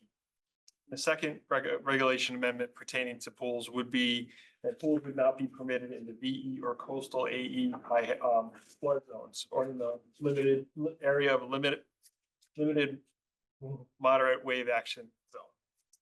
So, in response to some of the questions that were asked, we did some looking around at what the existing conditions in the beach zone are, in the beach district. So we came up through some GIS analysis. We found that there are the total number of parcels in the beach district that would be affected would be 748. Total number of parcels adjacent to Long Island Sound on the Barrier Beach would be 228. The total number of parcels not adjacent to Long Island Sound, either on South Pine Creek or, on Pine Creek or a tributary of it, equals 249. We counted up the number of existing pools, and we have 15 pools between all the area in the beach district. 13 of them are located in the beach district zone. Actually, one of them is located in the floodplain district zone that sneaks down into it, just north of, Pine Creek. Of those, 14 pools, we have 9 facing Long Island Sound directly and 5 facing Pine Creek. For parcels adjacent to Long Island Sound, existing regulations would prohibit pools from being located waterward of the front wall facing Long Island Sound, i.e. the back wall of the building facing Long Island Sound. Parcels proximate to Pine Creek have existing additional restrictions as was set forth in the beach district zone. Parcels proximate to tidal or inland wetlands would have additional existing restrictions due to the restriction, the regulations that were just recently passed with offsets to tidal wetlands. So we created a map here showing, and I'm going to kind of go through what each of what the map shows. Hang on a minute, someone's in here. I got to let them in. Okay. All right. So we have, what you have here is a picture of Fairfield Beach Road, South Pine Creek Road, Pine Creek Road, Old Dam Road, in the general area. And the beach district runs from the top right-hand corner of the picture down to the bottom left-hand corner.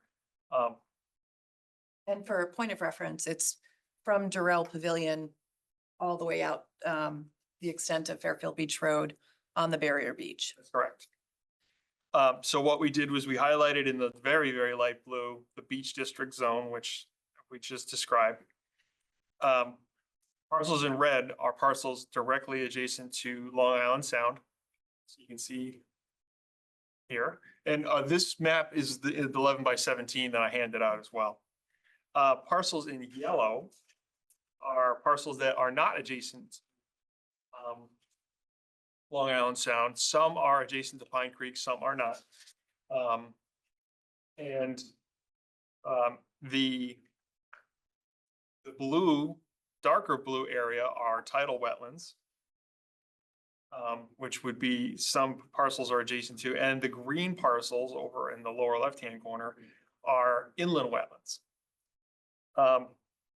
And then finally, what we gave a general location of where the existing pools were located on there.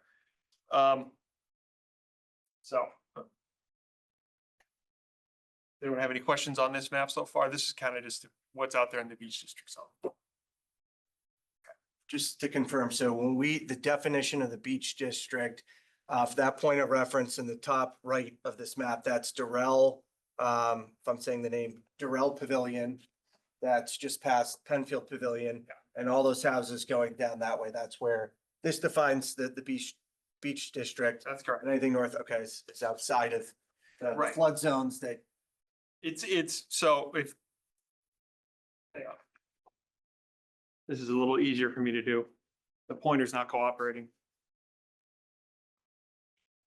Each district, as I'm pointing, it is the blue strip that follows the barrier beach around Pine Creek Road to the right, to the left.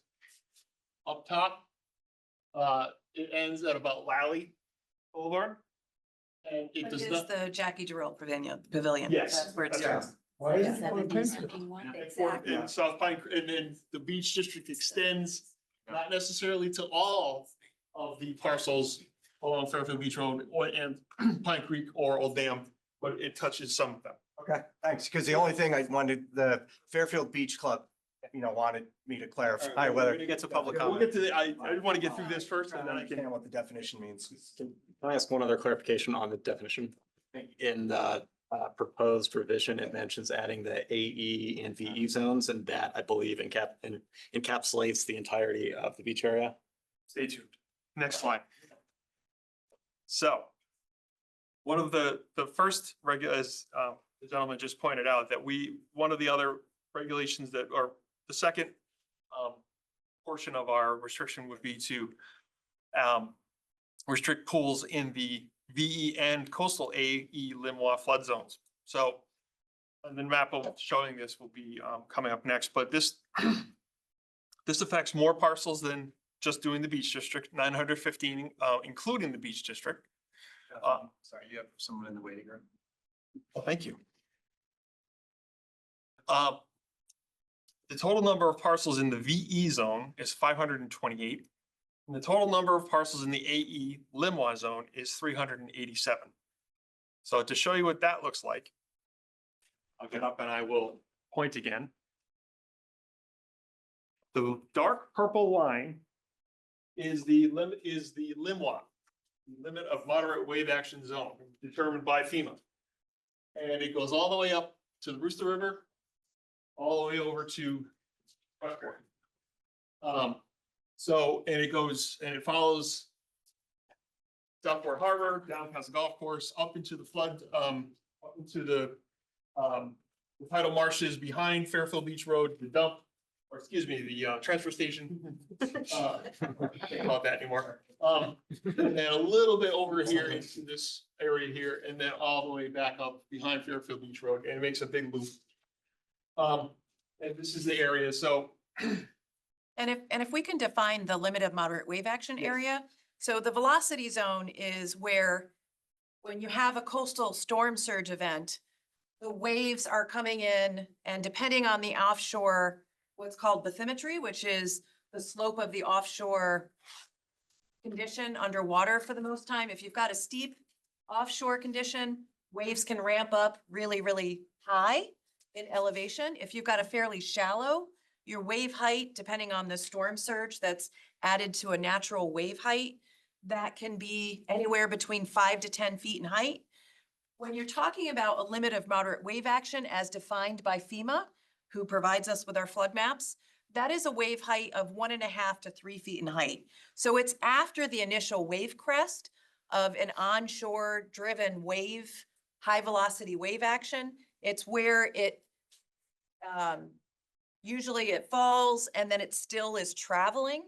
And so for FEMA, the way that they look at the potential for damage, anytime you've got moving water, you not only have the weight of that water, but you've got what's called hydrostatic force behind the weight of that water. And a gallon of water weighs 8 pounds. So we're talking about usually water that is moving people's stairs, people's porches, any of the slat work that's below their structure, and anything that's on the ground that's not secured. So waves don't just come by themselves in a storm event, they're coming with whatever is within that water with it and at significant force. So that's what FEMA, that's how FEMA categorizes the risk zones that they're providing maps for. And the reason that's having the defined is because there's flood zones outside of the limit of moderate wave action area or Limois. And then there's AE zones within it. And we're considered, the proposals can include the flood zones within that, as well as the VE zones, the coastal high velocity zones as areas we would not have direct pools. It would already, we already went over all the effective, where it would be of the parcels that would be affected in the beach district, which is still here, but it only goes, it's a much smaller, larger scale map, so it only takes up a portion of it. The VE actually goes all the way up there and all the way here. So there are parcels that would be affected here.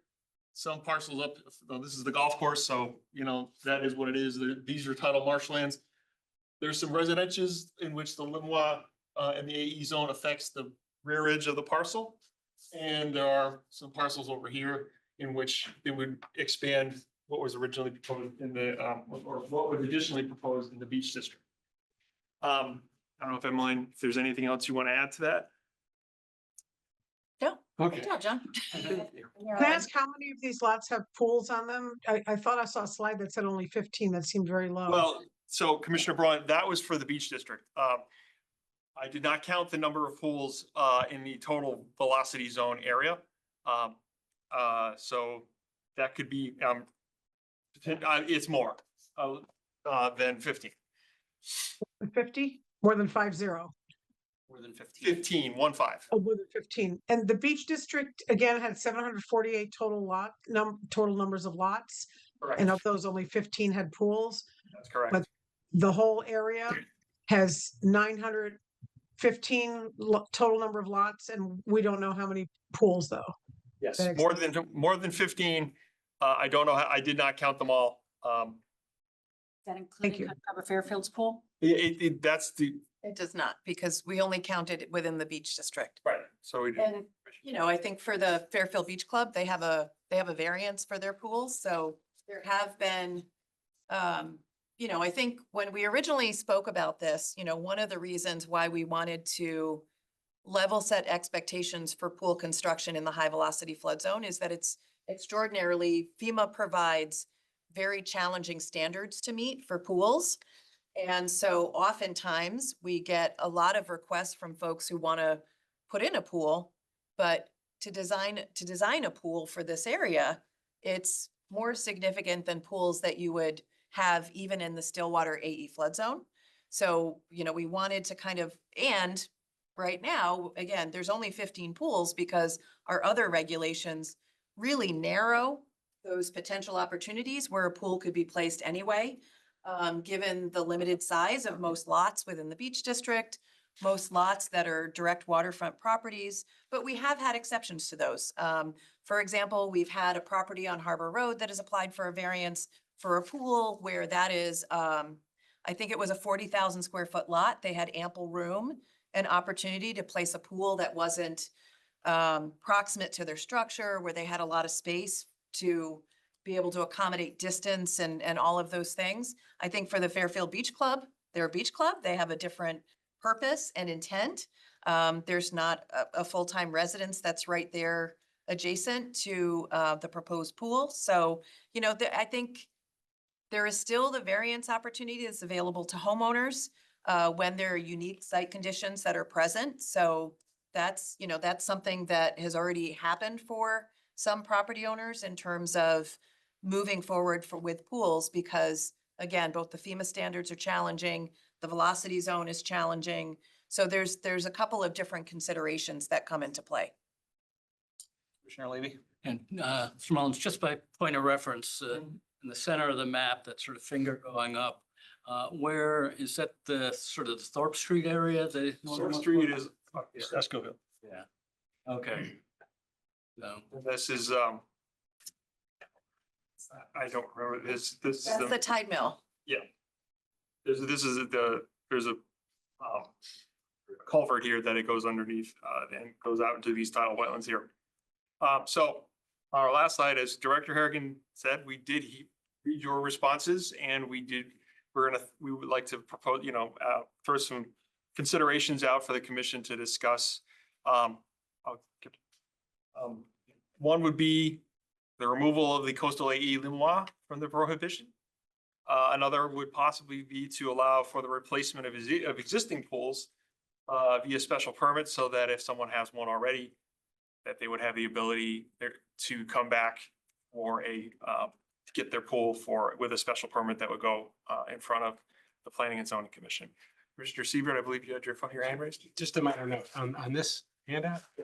It says total number of pools, 15, 13 beach and flood.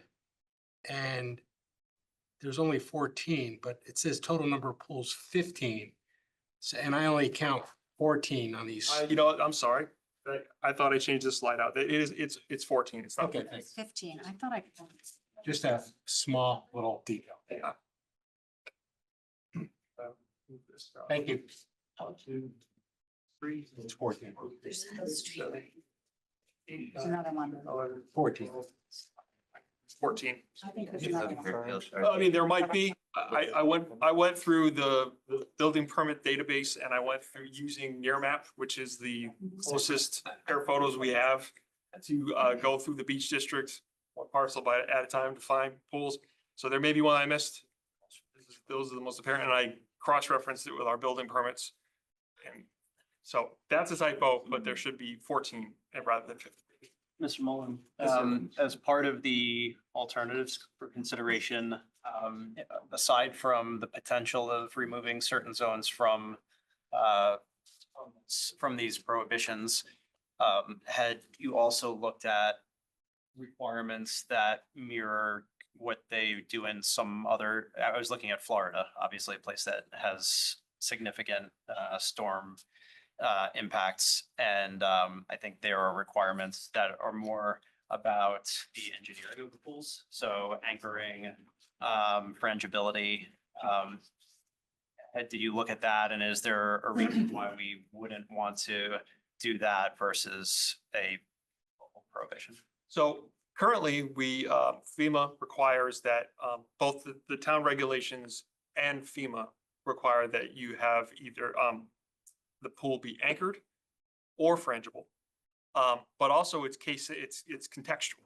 So if there's a pool that's close to the technical bulletin for FEMA technical bulletin 4, I believe, is one we go off for pools for 5, excuse me, for thank you, Austin. Austin knows a lot about it. I'm an expert. About whether or not scour will occur. So basically, if you have a pool that's located in a high velocity zone, if you have a lot of room to put the pool in there, then there's less of a risk than if you have a smaller area in which the waves can come and then cause scour against the foundation, usually which is an elevated pile, around the pool and around the foundation. So those are it says either anchored or frangible, but really you have to look in the context of the lot. So I've looked at the national standards, FEMA. I didn't look at Florida, but we've been in contact. We contact our NFIP coordinator from the state quite often for camera reviews. So she's weighed in on some cool stuff too, as well. That's why we wanted to, this is up for discussion, and we're here to present what we've come up with. And, obviously these are two of the things, these aren't the only thing, obviously. Well, just to push on that a little bit. So if that was something that you considered, is there a reason why you think having requirements that they be frangible and or anchored wouldn't be sufficient? Again, I think it's a matter of just in the particular area of Fairfield Beach Road, and it's a barrier beach. Development on it is there primarily because they put a sewer in, I don't know, 70 years ago. It was a long time. More than that, I don't know. I'm sorry, but But I think as we've kind of talked about this, and right now, for those of you who live in the beach neighborhood who don't know, the Flood Prevention, Climate Resilience, Erosion Control Board is presently updating their long-term resiliency master plan. Part of that planning is looking at whether or not there are implementable projects that can be proposed for Fairfield. And it includes things like looking at the Pine Creek berm to whether or not that can be reinforced higher. But essentially, if we keep adding more structures to these areas, we're going to have no room for neighborhood proposed implementations for future resiliency. So that's also part of the consideration is in these areas that are highly susceptible and vulnerable to flooding, are we hampering our abilities to do town projects that could make these neighborhoods a little bit more resilient if we keep allowing for more accessory items to be added in outside of primary structures? So that's also consideration. Again, the commission, I'm just basing it on some of what we've had to kind of navigate as staff. And I understand this hasn't been a particularly positive or popular proposed amendment. But there are challenges within these environments being highly hazardous, environmentally sensitive. I understand the balance of property rights. At the end of the day, the commission can say, why bother with a regulation at this point? They can look at these regulations and say, well, I think it makes sense to take one of the alternatives, for example. And I think really, the reason why all of you are here is to give us feedback on how do you feel about this? What do you think the you know, what direction do you think we should go in? Understanding all the elements in play.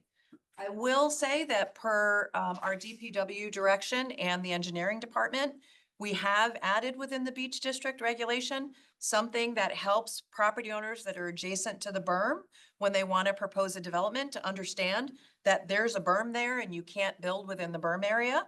So that's already been adopted by this commission. There is, based on best practice, a setback from tidal resources of 25 feet. So that's already been included and adopted by this commission. And so then, you know, as we work within these parameters, it is going to be a site-by-site review to determine whether or not at any given parcel, whether or not it's going to be appropriate for a proposed pool to begin with. And, you know, any proposed pool for any waterfront site is an automatic coastal site plan review. So as per state statute, this commission and staff is required to look at whether or not any proposed construction would be impactful to an adjacent resource. So there's some of that already baked into the statute, and I will give it back to the chair. Commissioner Levy. Yeah, Mr. Mullins, as a practical matter, as I understand it, it's about 1989, the setback line for the beach area is the back of the house as it existed at the time of the beach area district. Would a pool be allowed in the setback area? Between the back of the Not between house the and back- Long Island Sound. So basically, as of right now, there are some pools in that area, but under today's regulations, you could not put a pool seaward on any place on Fairfield Beach Road. Is that correct? That's correct. Thank you. Commissioner Monahan. When was the last pool approved? And where was it Probably the located? beach club, Where was it located? probably the We beach did club. that under 2 years ago. Yeah, I think there was another homeowner that had a pool approved a few years ago. It might have been 23 or 24. 2023, I think December of 2023. And where was that pool? I don't recall. next to Durrell. It's on the- 1400 block. It's on the water Around side. 1500, 1600, somewhere around there. How did that? get- There was one that was done by, I believe, Mr. Fazio, that does not meet the parameters for a pool because it's less than 18 inches deep and something else. So he basically added a foot pond. It's not 18 inches. Commissioner Braun. Do we have so we don't know how many pools are in the wider area that this regulation would apply to, the 915 lot area? Would that be the same sort of percent? Because it's around 11% of the 748, 14 or 15 is around 11%. That would make it like 17 or 18. But aside from that, so if this is passed, no new pools could be built and no existing pools could be replaced if they were destroyed, or how does that calculation work? Is it half the value of the whole structure or half the value of the pool that gets damaged or destroyed? If I could speak to that, I mean, Sure, when the beach club replaced their pool, we are required by FEMA, when you are replacing a structure within the floodplain, to do what's called a substantial improvement analysis. And we have to look at the value of that item. And if the construction that you are proposing is more than 50% the value of that item, then you have to meet current standards. So in reconstructing that pool, for example, you would then have to make part of it make it frangible, or hire a specific coastal engineer to show that it could be anchored properly and that it's not going to adversely cause scour on the property and all of those different things. You would have to come up to those standards to meet those requirements if, again, you meet that damage threshold. And I'm just going to throw an example out there. I mean, if it comes back to this board by special permit, and if you're replacing a pool, that triggers a new coastal site plan review as well. So then this commission would have the requirement to look at where it's constructed, what's the resource adjacent, is there any degradation to that coastal resource? Does it meet the FEMA design requirements? So it does open it back up to a brand new review. I will say, you know, we can't predict the future with sea level rise, which we know tide gauge show is happening, or tide, tide gates, Right. Sea level rise. yeah, but there's tide Oh. monitors in Oh, different areas along the sound. I mean, they're showing that sea level rise is happening. We know that the coastline is changing in terms of its shape, its form, the amount where the high tide comes up. And so, you know, it's really going to be up to that property owner, depending on what their property looks like, if they lose a pool to damage, whether they want to replace it. If it's just based on age, you know, this prohibition doesn't minimize the ability of a property owner to maintain the pool that they have. But if it's significantly damaged, they are going to then either, you know, make that application for meeting those existing standards in place. so FEMA requires not just half of the whole house structure, but half of an accessory structure value? If that, if, Each yeah. structure operates on its own. okay, So if you've got a house in the flood zone and a detached garage, the house is calculated for substantial improvement separately, and the garage is calculated for substantial improvement separately. and I did not realize that the Coastal Management Act separated accessory structures from single-family homes or double-family homes for our level of review. Any property that has waterfront property, you are required to, it's a mandatory coastal site plan review. For just an accessory structure, not an entire home. Anything. Okay. Okay. Commissioner Randolph. Yeah, just, sorry for the basic question. So, you have a list of the other towns that you've looked at as comparables? I have not. Yeah, so would it be, I think it'd be helpful to see what other towns and maybe identify which ones were, you know, Westport, Norwalk, Darien, Stanford, Greenwich. I don't know if you need to look at all of them, but if you looked at three, sure, let's see what their standards were. That would be helpful.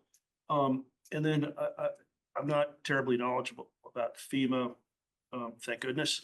But does our town insurance, is it predicated on us complying with certain standards? Yes. Okay, and so where does this pool regulation fall in that?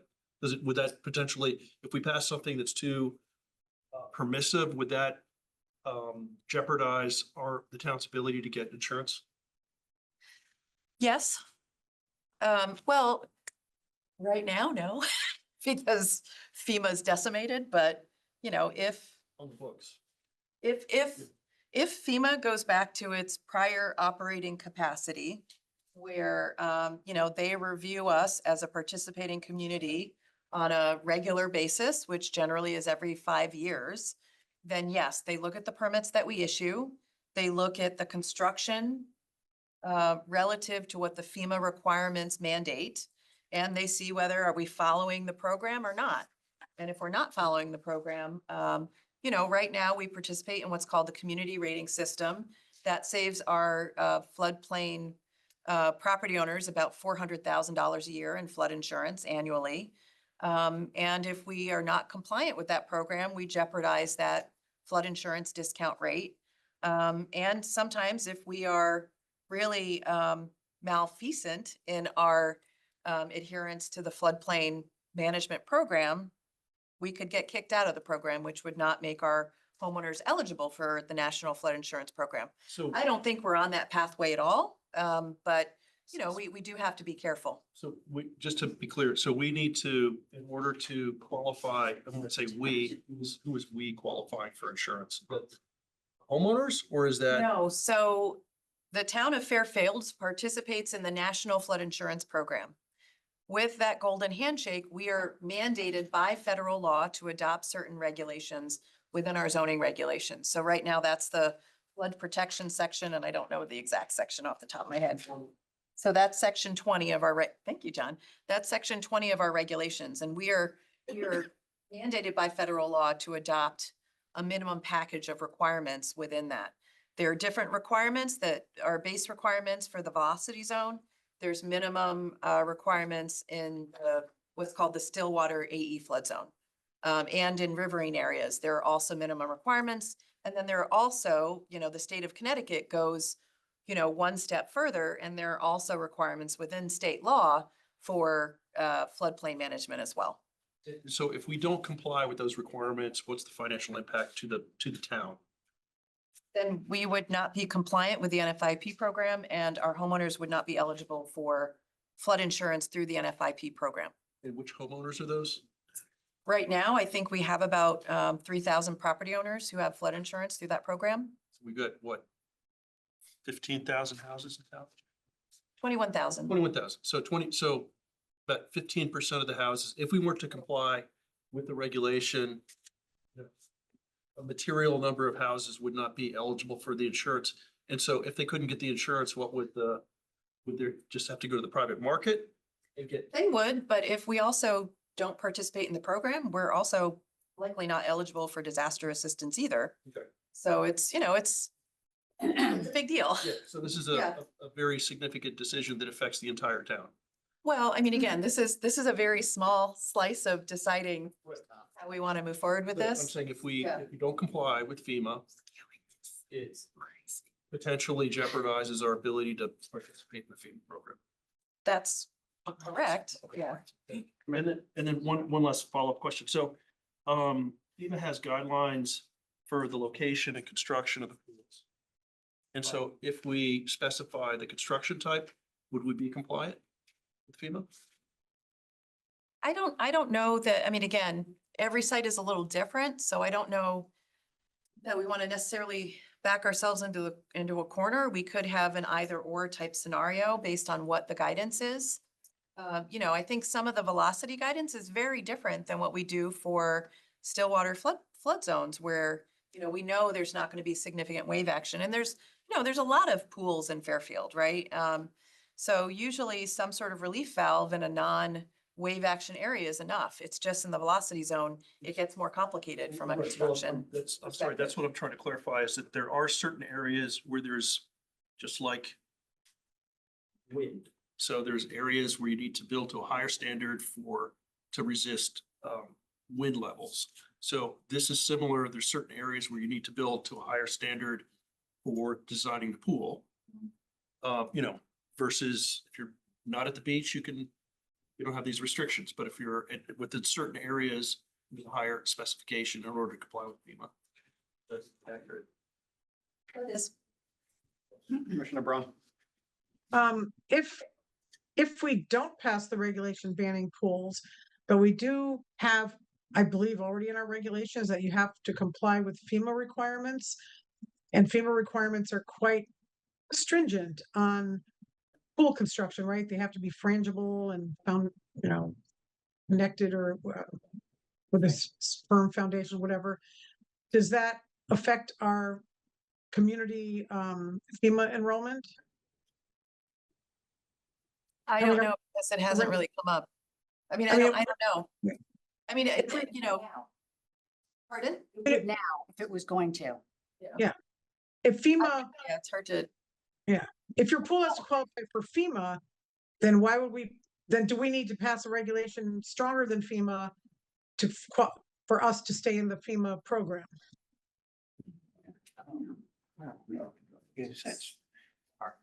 I don't know. I would have to we haven't really talked this through with FEMA Region 1. I guess we could, if we could get a hold of them, but they're limited. They have limited staff right now, so we would have to see whether we could reach out to somebody and ask this question. Commissioner Monahan. Has FEMA banned pools in the A zone or the V zone? They give context for where you can permit them. And what FEMA sets precedent on the primary structure first. So within the high velocity flood zone, they really don't recommend many accessory structures at all.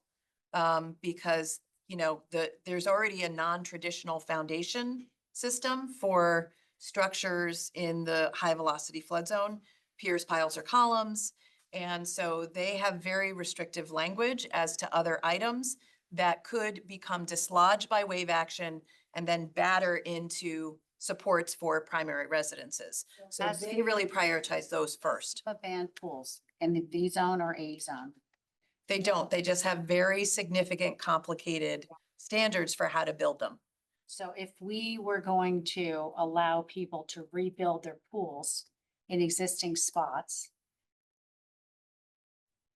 you believe that it's going to affect our rating with fee, to get insurance for the town. Is that correct?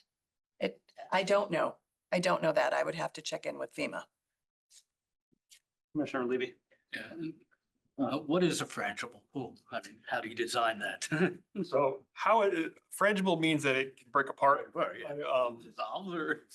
So I'm not an engineer. I couldn't speak to how they do it, but I know that frangible means that it couldn't break up if there is external pressures or the wave action causes it to do so, or if the water pressure from underneath the other line may be. Yeah, so to give an example for, if you've got a house on Fairfield Beach Road and you want to put a concrete pad for parking underneath your structure, that concrete pad is required to be frangible, meaning that it cannot have metal reinforcement within it. And it has to actually be scored to break up into small pieces, because again, when we get a significant storm, that wave action comes in, it breaks things up, and they want to make sure that those pieces are small enough that if they hit foundation supports, they're gonna kind of just divert off and pass through instead of be large enough to get caught up and continually ram at foundation supports. So this is part of our quandary as staff, is that we get innocent calls from prospective purchasers all the time saying, hey, can I have a pool on this property? And we go, well, it's really complicated. And so again, there may be sites where it's absolutely appropriate, but it's very complicated, and it's oftentimes it's really not possible, depending on a significant number of the parameters related to these sites where we've recommended that the commission look at this prohibition. Commissioner Capozzi? My understanding also is that it's much easier to build a frangible pool in some place like Florida, where you don't need rebar support to prevent a frost heave in the winter. Like, building a frangible pool in Fairfield is a lot more complicated and susceptible to damage over the course of many seasons, as it would be in a tropical environment. I'm not an engineer, but I wouldn't be able to speak to that, but Sounds logical. it sounds logical. Commissioner Braun? I was going to suggest, well, I know this is a second part of a public hearing, but we're not planning on voting on this tonight, are we? Because I think we need some To information. get through public comment, and I think it sounds like we have a lot to consider, including the alternatives that Mr. Mullen raised and some others that have been tossed out by And I commissioners. would also like to get information on exactly what the implications are with the town's enrollment in FEMA based on our regulations relating to pools, and also on property values going up or down if we outlaw pools altogether versus allow people to spend whatever money it requires to be FEMA compliant with their pools. But now our regulations require FEMA compliance anyway, right? I believe. So even with pools that are very old probably are not, but if they have to replace or repair them right now, they have to become FEMA compliant, right? That would be correct. Okay, thank you. Not repair, if they have to replace. So again, we allow somebody, even any non-compliant anything within town, you're allowed to maintain it until the end of the lifetime of whatever that item is. And then if you have to do a full replacement, that's where new standards, and again, building code standards, right, are triggered.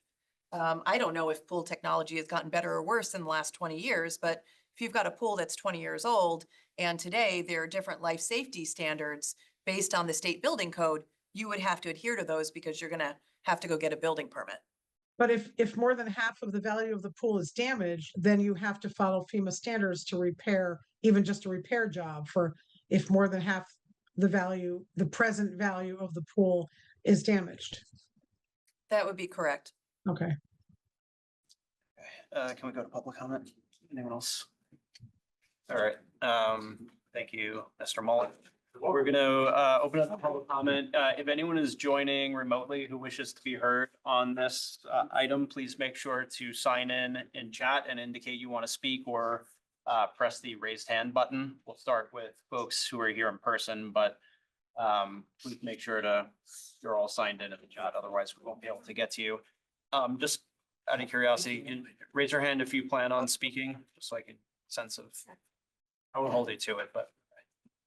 Okay, so we'll do this first come, first serve. Just come up, say your name and address, try to keep it to about 3 minutes. And yeah, please. Hi, thank you. Evening. My name is Joanne Landino. I own 1657 Fairfield Beach Road. I bought my house many years ago with a pool. And I have no complaints. I'm not looking to change anything. I'm not here, as you were saying, to ask for a permit to build a pool. I have one and it's been there and it's sustained all sandy and all the storms, no issues. The thing that bothers me is if this was to ever pass, how you're outlining it, and my understanding is that my property would become non-compliant because I have a pool. Is that correct? Just your pool would be non-compliant. Your house is not, I don't know the characteristics of your house, but My house, I followed every rule. so your My house is house is compliant. raised and I did everything. I don't have any of that concrete down there. It's all the sand because the town said no concrete. So this is just for So the example. only thing you're saying is it's what's non-compliant is my pool, Correct. not my lot. Not your house, not your lot. I don't even like the idea that you're calling my pool non-compliant. Why? Well, What's the reason for that? it's just the terminology that's used when you No, pass but a regulation. I'm not asking to build one, but it's existing like grandfathered in. That's, Why that's don't- illegal, non-conforming is fancy terminology for grandfathered in zoning terms. Okay, so you're just gonna say, let's just say if I was to ever change ownership, I'd have to say that my pool is Legal non-conforming. non-conforming. Non-conforming. Well, it's the same as I if you still have a want. hang problem on. with that, though. And I'm sorry, just one second, we'll come back to you in a second, but just in general, so I would guess that folks are gonna have questions. Some of them may be questions that other folks have too. We're not going to answer the questions right on the spot. Mr. Mullen, I'll ask to take notes on the questions that folks have. And then when everyone's done speaking, he's gonna get up again and then can try to address the Well, questions. What makes sense to me is if you have, I'm not applying for a new pool. I have an existing pool that's today is compliant or conforming. Tomorrow, if you pass this bill, my pool is non-conforming. And my request is, if we have an existing pool as of today, I would rather say that I am conforming. It's a conforming pool to the standards that I built my home and did everything when the pool was there when I bought it. So that's just the request. Okay, cool, thanks. I don't, yeah. Chair, members of the commission, Chris Russo with Russo and Rizzio LLC, offices at 10 Saskill Hill Road, Fairfield. Here on behalf of a number of property owners. For the record, Austin Folds was a Fairfield Beach resident. My father, Bob Russo, 1475 Fairfield Beach Road as well. But I've been contacted by residents Fairfield Beach Road, Old Dam Road, regarding this amendment. And I think there's a resolution to this amendment that I hopefully will work for everybody. And, you know, and I thank staff. I'm very appreciative of their efforts to protect, you know, life and property down at the beach. I have family down at the beach, so I certainly am thankful for them for keeping that in mind. I also, as somebody who's grown up down there, fully respect the power of water and what it can do. I've seen enough hurricanes and storms down there to know that. And, you know, and to John's point that he made during his presentation, there are properties where pools aren't going to work just under the current regulations. You know, as he was reviewing, There is the setback standard to Long Island Sound. That's going to prevent a number of properties on Fairfield Beach Road from having a pool. There are setbacks, you know, if you know a lot of those lots and their size, there are setbacks restrictions that are also going to prevent properties from having pools. There's the size of some of those lots, particularly the ones on the north side of Fairfield Beach Road along Pine Creek. There's certainly, especially as you get down further on the beach, where they just don't have the size for a pool. There's some that have dike easements as well, where it's going to prohibit pools. But there are properties where a pool could be compliant. And FEMA regulations do not prohibit pools in coastal zones. The state does not prohibit pools in coastal zones. So just getting back to that discussion that was just occurring regarding the NFIP, if a pool can be compliant under FEMA, I don't see how it would endanger the town with the NFIP program. And FEMA website, swimming pools. A pool adjacent to an elevated V-zone building may be constructed at grade or elevated so that the lowest horizontal structural member supporting the pool is at or above the base flood elevation. A design professional must assure community officials that a pool beneath or adjacent to an elevated V-zone building will not divert waves and increase the potential damage to any nearby buildings. Swimming pools are allowed beneath elevated buildings only if the area is not enclosed and the pool or other potential obstruction is flush with the natural grade of the site. And it goes on, I'm not going to read you the whole regulation, but swimming pools are allowed under FEMA. So, yes. Re-rate the baseline elevation that you just referenced. Swimming pools are allowed beneath elevated buildings. That's only in that one, the one before that. Yeah. A design professional must assure community officials that a pool beneath or adjacent to an elevated V-zone building will not divert waves and increase potential damage to any nearby buildings. So there are ways to design and engineer pools to be safe in this area. And there are standards that can be met. Does it make a pool more expensive? Yes. Is it more involved than a normal pool? Yes. But if the property owner can afford it and it's too standard and nobody here is proposing to build non-FEMA compliant pools, then why prohibit it outright? And I think this commission and the town have at their disposal the ability to review pools that come in. I mean, under the current statute, it says that a town may exempt swimming pools from coastal site plan review, but you don't have to. And as I think Emmeline was pointing out, that is now structures like this are, you know, essentially coming in under coastal site plan review.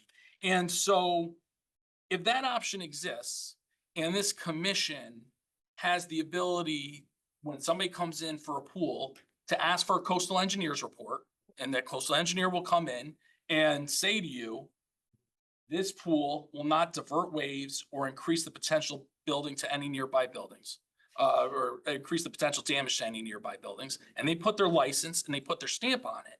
I think this commission could be assured, okay, this is a pool. It's compliant with all the standards and it should be allowed to be built. You know, I have a client right now who's gonna speak to you. He's hired Race, coastal engineer, the town has used, a reliable licensed professional in this area who he's proposing a pool, and that engineer's looked at it. He's made recommendations. He's proposed a design that has proper anchoring. Anchoring is, from my understanding from the pool contractors, that's the way to do it around here. This thing is so anchored down. If there was a storm that came that was significant enough, I think every building on Fairfield Beach Road would be gone and the pool would still be there. It is, he'll tell you the number when he comes up, but it's costing him extra money, but it's totally to standard. So I don't believe a outright prohibition is necessary. I think coastal site plan review affords this commission the discretion to be able to request a coastal engineer's report like that. You even have your special exception permit standards, which also do that. It allows you to look at things like the site features, the proximity to coastal features, drainage, construction methods, safety measures. And this commission could require an applicant to submit all that information and have a licensed professional stamp off on it. You already can't, the dike easement, the berm area, those dike easements exist. They don't allow you to build in that, so you could not put a pool there. There was a mention about the variance option. The variance is not a good option. I mean, and I'm talking myself out of business here by saying that, but if you have a neighbor who's got an issue with you and you have to go for a variance and they appeal you, I mean, that's, you know, you're not gonna win that appeal. So I don't think it's a good way to operate going forward. And again, I think we are getting ahead of where FEMA is, where the state is. And, you know, there was some talk about flood erosion control standards from the board. You know, those haven't even been implemented. So I think we're way beyond what I've seen. I have not seen this in other towns. I can't speak to every town along the coast, but I have not seen a ban in coastal zones in other Connecticut towns. And again, I think we can achieve all this with our current regulations and having this under coastal site plan review to make sure the pool is built to standard and it's signed off by somebody like a coastal engineer. So happy to answer any questions with that. I can also submit this section for FEMA that talks about swimming pools, which again says that they're allowed to be constructed. I have a question. Go ahead, Commissioner. Tony Russo, I don't know if you have any experience in Florida, but I was AIing it just now, and apparently Florida and Connecticut have different ways of dealing with pools. And Florida has, maybe it has to do with FEMA, but Florida has gone back to like having a strong foundation in their pool. And Connecticut uses more of the frangible pool, meaning they can break up and I guess dissolve or break up into small pieces. Do you have any knowledge of whether that would be helpful to put in a regulation to on top of whatever FEMA might? I don't know if FEMA has these regs or if that's just what I think you're covered by the fact that your regulations say it has to meet FEMA requirements. My understanding from the pool contractor I talked to was actually the opposite, is that around here you would anchor your pools. And again, the pool, I think my client's gonna speak about his pool. I mean, how many is it? How many pools? 12. It's 12. It's 12. It's 11 by 17 pool, and it's got 12 anchoring coils, which again, with the pool contractor, he said, basically you build a 5-story building on these coils. That's how well this is anchoring this pool. It's over the top. It's going to cost some extra money. He's willing to spend it. So I don't see the issue with it. And in speaking to a lot of residents in this area, they are flummoxed, I guess maybe the word, as to why you can go on vacation in the Florida Keys and sit in a pool that is right by the water. And then here in the Sound, where we're considerably more protected, we're talking about prohibiting pools. I just think it goes a step too far.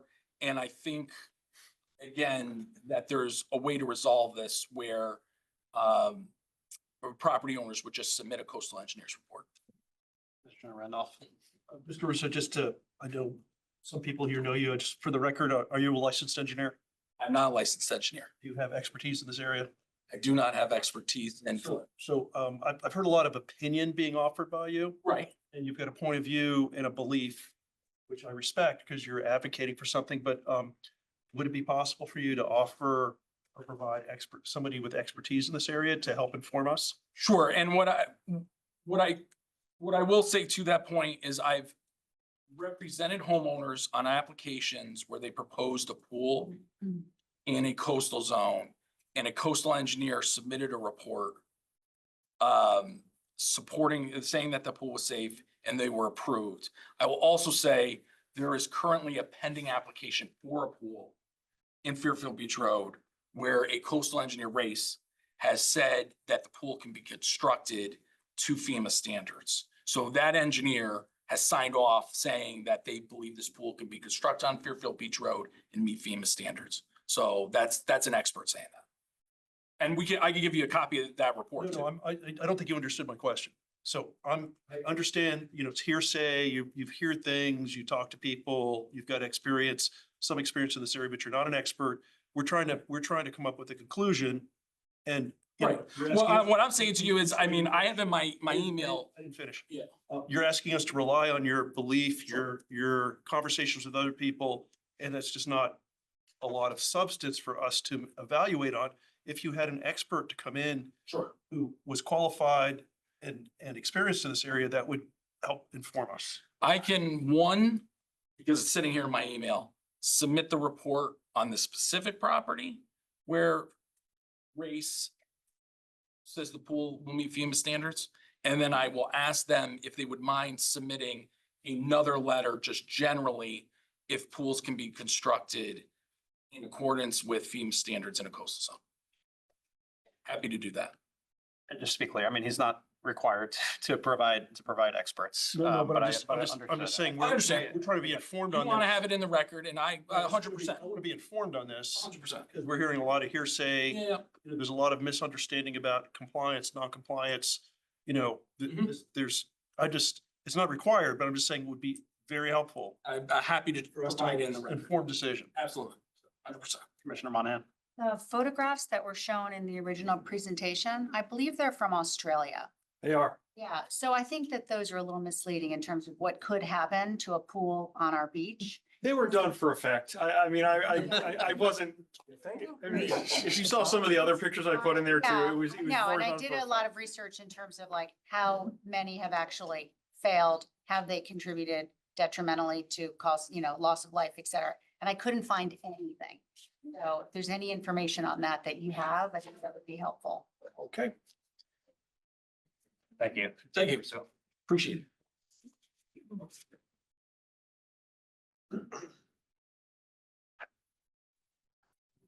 Good evening, everyone. My name is Austin Folds. I'm a property owner at 1370 Fairfield Beach Road. So he's acting as my attorney, so he's speaking directly about my, proposal that's currently ongoing. I've lived here for over 10 years. I've been coming to Fairfield Beach since I was in diapers. And I'm here tonight because I think this commission is about to consider, regulation that would cause serious and lasting harm to our neighborhood, harm that is neither required by federal law as we outlined or justified by the evidence. So, I want to be respectful of the time and, obviously, I'll be direct here. So the zoning staff has brought forward a proposal that would impose a blanket ban on the construction of swimming pools for properties located in the FEMA design VE zone. And no, I'm not an expert. I'm not claiming to be an expert, but at this rate, I've done countless hours. So at least it wasn't like a certain amount of hours you become an expert. I feel like I'm started to become an expert on this. Zones that cover significant portions of Fairfield Beach and Pine Creek. I want to be precise. This proposal is not a tightening of safety standards. It's not a, permitting requirement. It's an outright ban, right? A complete prohibition and would strip away the fundamental rights of, homeowners in this town and homeowners who have invested, their savings into this community. So I want to be, I want this commission to consider this carefully. Like Fairfield would be the only town state that would be introducing this ban, right? Not Westport, not Greenwich, not Milford, not Guilford, Old Saybrook, not any of the Connecticut towns. I've done my research. I've looked that up. You can check, you can fact check that. And they have the same FEMA guidelines that we do.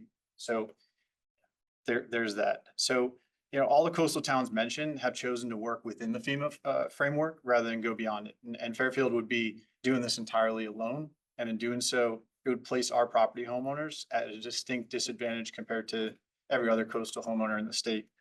So that isolation is not a sign that Fairfield is leading the way. It's really a warning sign that this proposal has gone too far. So what does FEMA actually say? And in that link that Chris will share, the proponents of this ban suggest it is necessary for FEMA compliance or the NFIP, flood insurance that you talked about. I want to address this directly because it's not accurate. FEMA does not prohibit swimming pools in the VE zones. FEMA's own guidelines explicitly permit pool construction in these areas under two conditions. And as mentioned, if the pool is engineered and certified, by RACE or any other comparable engineering firm to withstand the forces of flooding and wave action. So for my property, that's 12 concrete helical piles that are drilled into the ground to secure that pool. The second one is frangible.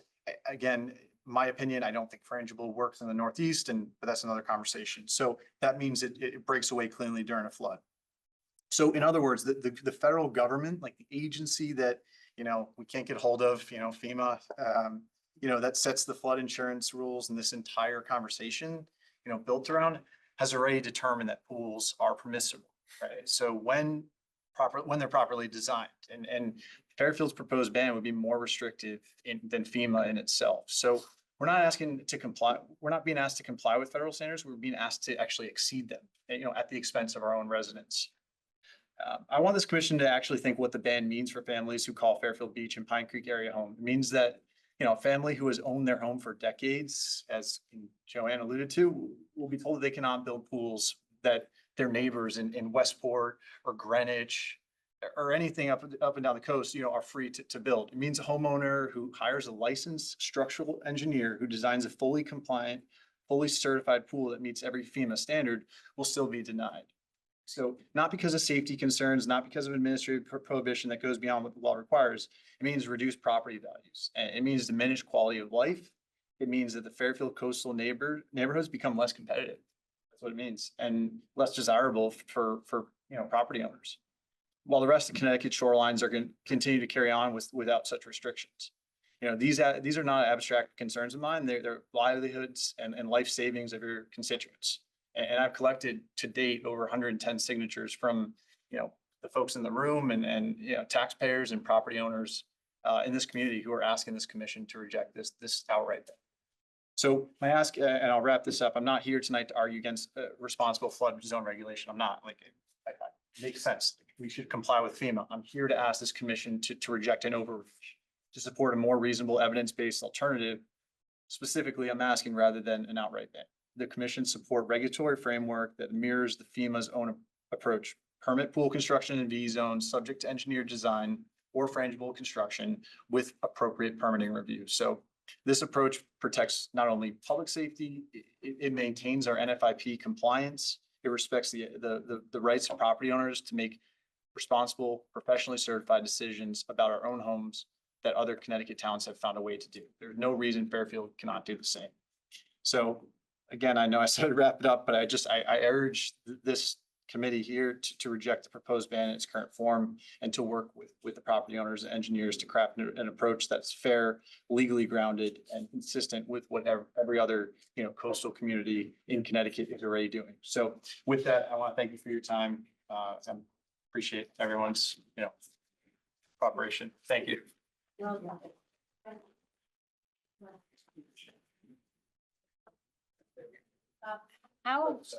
What kind of fence is supposed to be around your pool? What kind of fence? Yeah. What kind So of fencing is mandatory? good question. So Guess we'll be talking about that later. again, I'm not an expert, so I can't say this, but based on this, it's a automatic cover. There's an automatic cover, safety cover, and then in addition, a secure perimeter fence as well. Like, again, I don't know the law on that, but talk about it. What? 4 feet. Yeah, we can talk about that during the No, I fence. just wanted to hear. He has to comply with it anyhow. It's 4 foot. All right, we have, sounds like this is, I'm sorry. It's a tune in later. Yeah, we have another item on this, on fences, so. You may want to stay. Is good? Or do you, Yeah. thank you. Okay, thank you.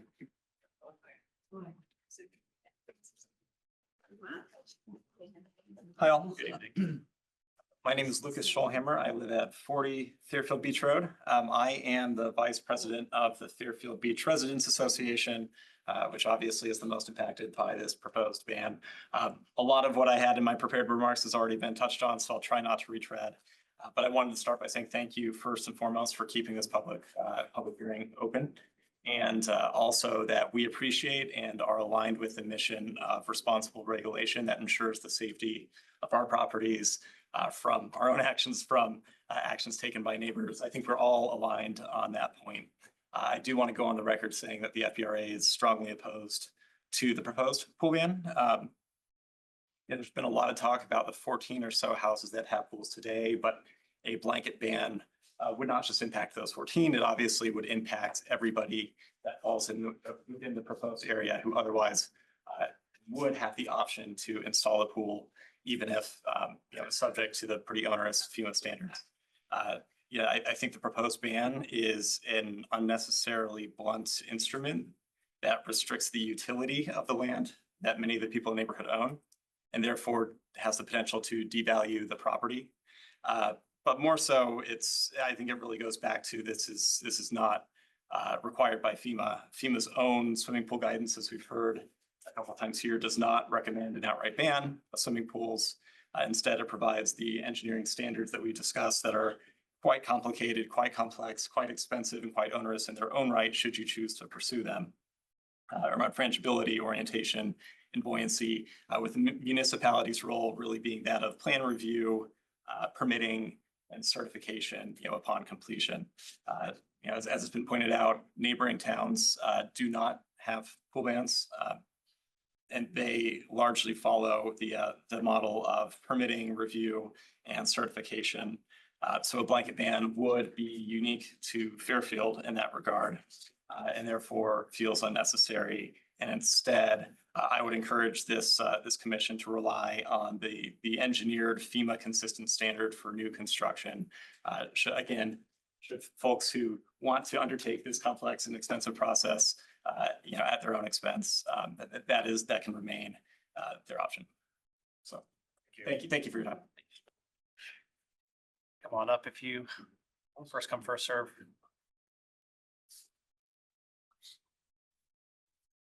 Everybody, I'm Greg Sargent. I'm at 1609 Fairfield Beach Road. And everyone's pretty much stole my thunder already, so I'll reiterate and stay shorter than 3 minutes. Let me start the obvious. So we are a insurance compliant community, to answer your question, Commissioner. And any pool we build, it's approved by zoning department and perhaps commission or ZBA, will retain our FEMA compliant position and can get insurance. So this regulation, whether it's passed or not, is not going to affect our insurance for our town. Okay, as long as we abide by FEMA code, we're good. So we can eliminate that insurance discussion you had there. One second thing I got for you, it's got to reiterate what Councilor Russo said. He said, a design professional must assure community officials that a pool beneath or adjacent to an elevated V zone building will not divert waves and increase the potential damage to any nearby buildings. That's FEMA code. As long as we abide by that, our town is good. We do not need regulations superior to FEMA. If we do, then we are saying that our engineers or our zoning department is superior to FEMA engineers and guidelines. You asked the question, if Councilor Russo was an expert, was an engineer. No, he's not. He's a township attorney. My question to the commission is anyone in our zoning department engineers? The people that are offering these kinds of rules to change our towns, our districts' pool regulations, are they engineers? Am I an engineer? I'm a certified floodplain manager. Engineer. Okay. No, but that's not. That's that's questions part of the. Consideration. Engineer. So there's no engineers. You don't, We're rhetorical not questions. here to depose the. I get that. You're right. So- I Yes, we apologize. have engineers on staff. Yes, we do. All right.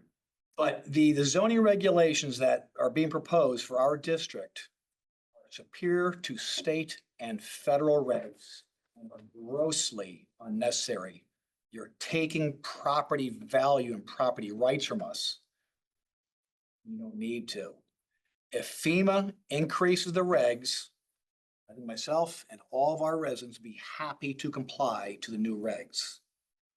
Don't need our zoning department trumping FEMA. Thank you.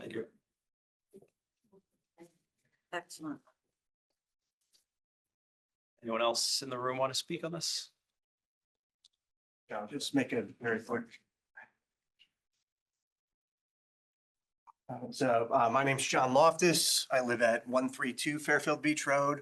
Like Lucas, I'm a board member of the Fairfield Beach Residents Association, so know a lot of folks in the neighborhood that were concerned about this potential prohibition. And I just want to state for the record that having talked to a lot of people in the area, young families that are in New York City that are looking at moving to potentially Fairfield versus Westport, Darien, you name it, I think this will adversely impact the property values in the beach area.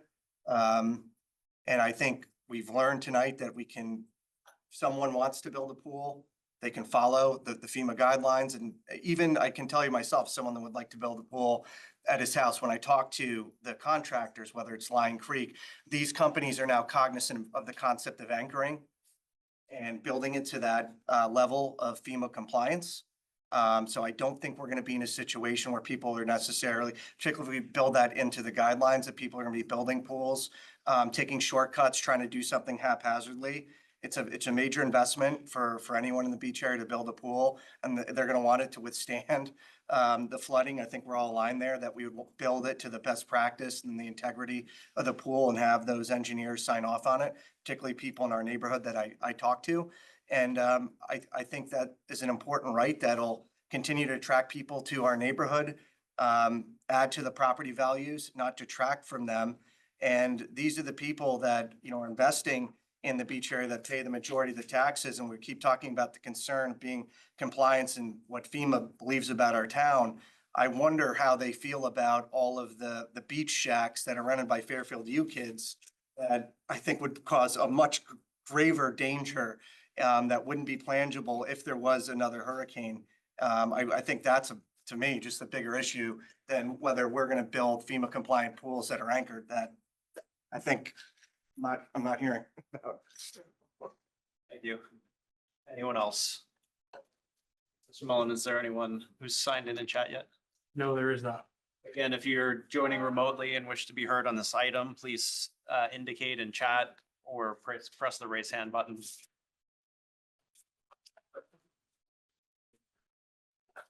Last call in the room. Any else?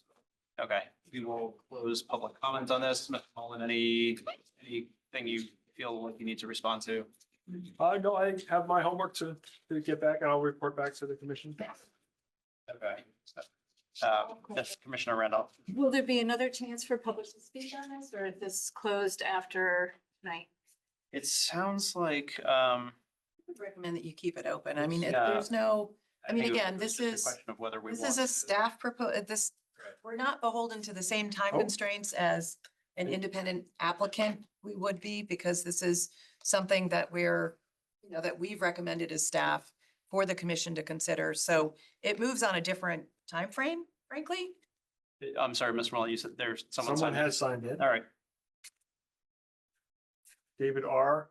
You'd like to unmute yourself? Yes, thank you. Can you hear me okay? We Good can. evening. Great. I live on Lally Boulevard, 355 Lally. It was difficult on the presentation, at least remotely, to see the beach zone. Although I was born in Bridgeport Hospital and raised in Fairfield from 1956 onward, I think my understanding of the beach area is different than actually the zone affected. So for example, going from the shoreline up Penfield or up Roland or up Lally, those parts of those roads are not impacted. Is that correct? That's correct. Okay, thank you for that clarification. The only comment I have is one I think it's a bad idea, this proposal, for all the reasons that have been stated. I think if homeowners meet FEMA, that should be the burden undertaken. I would also, and I'm sure the town attorney has looked at this and that the attorney concluded it's within the police power of the commission to impose this. I would just say that not everybody's going to agree with that, and that particularly given the homes involved here, my home candidly is not impacted by this, but there are obviously a lot of very wealthy homeowners here. I think you've probably looked at, inverse condemnation. You've probably looked at fair housing concerns. You've probably looked at discrimination concerns and concluded that there's not an issue. I don't think everybody would agree with that. So I would urge you all to consider the potential litigation costs if this thing passes.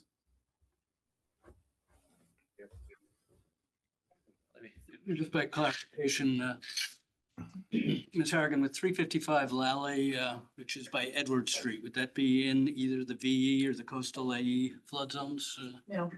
No, as I mentioned, I acknowledge I'm not directly impacted by this, but as a resident of the town and the fiscal implications of what would be very expensive, ugly, prolonged litigation, I just throw that out there.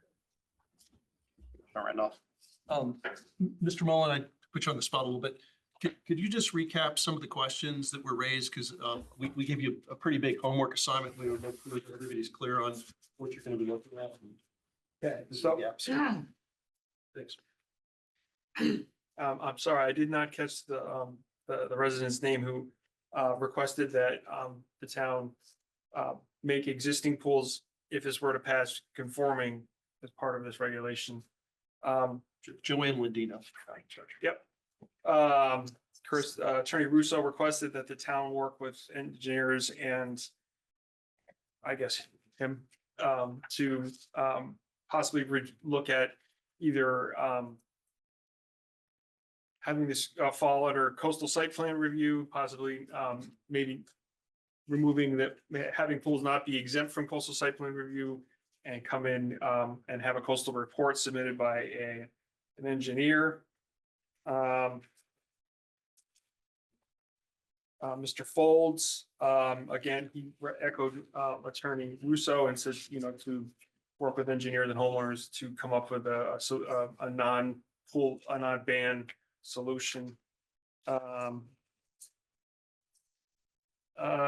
Then really wasn't more just kind of thoughts on the, that we are exceeding what FEMA is saying, the FEMA rule, or what the FEMA regulations are, so the town shouldn't be going beyond what FEMA is saying.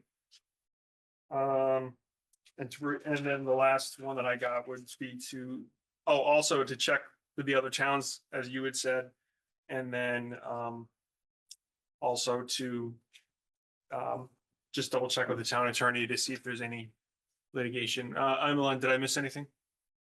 No, I mean, I think, again, I do think that part of the technical guides is context as to where some of this is located, right? And within the existing regulations, there's a reason why there's so few pools, and that's because it's very challenging to build a pool in the sand, right? So, you have these site considerations that already de facto limit the potential opportunity to enact this. So, it's really a question for the commission. Do the regulations already consider the environment enough to restrict where these shouldn't be located, irregardless of whether you can construct them? Because I think this is an environmental issue too. I don't know that we should have pools on Long Island Sound from an environmental perspective, right? So I think that's part of the larger coastal site plan application, the conversation about, site contextual appropriateness. But again, to Attorney Russo's point, that will be up for the commission to decide, should they just request a higher standard for implementation of this request that triggers all of those extra review requirements. There's a lot of ways to consider this. Yeah, I actually do want to just very quickly recap. There is one. Sorry, can you say your name? Oh, it's Kristen Nick, and I am at 1800 Fairfield Beach Road. I would go further with asking the surrounding towns. I would like to know if there's any town in Connecticut that has an outright ban of pools in this, not only beachfront, but you're going a step or two further with the VE zone. And I think there was one other zone that was, Coastal AE. okay. So, so it's not just VE, it's two other zones, and that's highly impactful. So, you know, aside from, you know, whether you think it's environmentally sound or not, I think that that's not an issue for the commission to decide. Because I heard a lot of very appropriate decisions made tonight about, you know, people, developers and parking and, you know, environmental issues throughout with other aspects that were brought forward to you.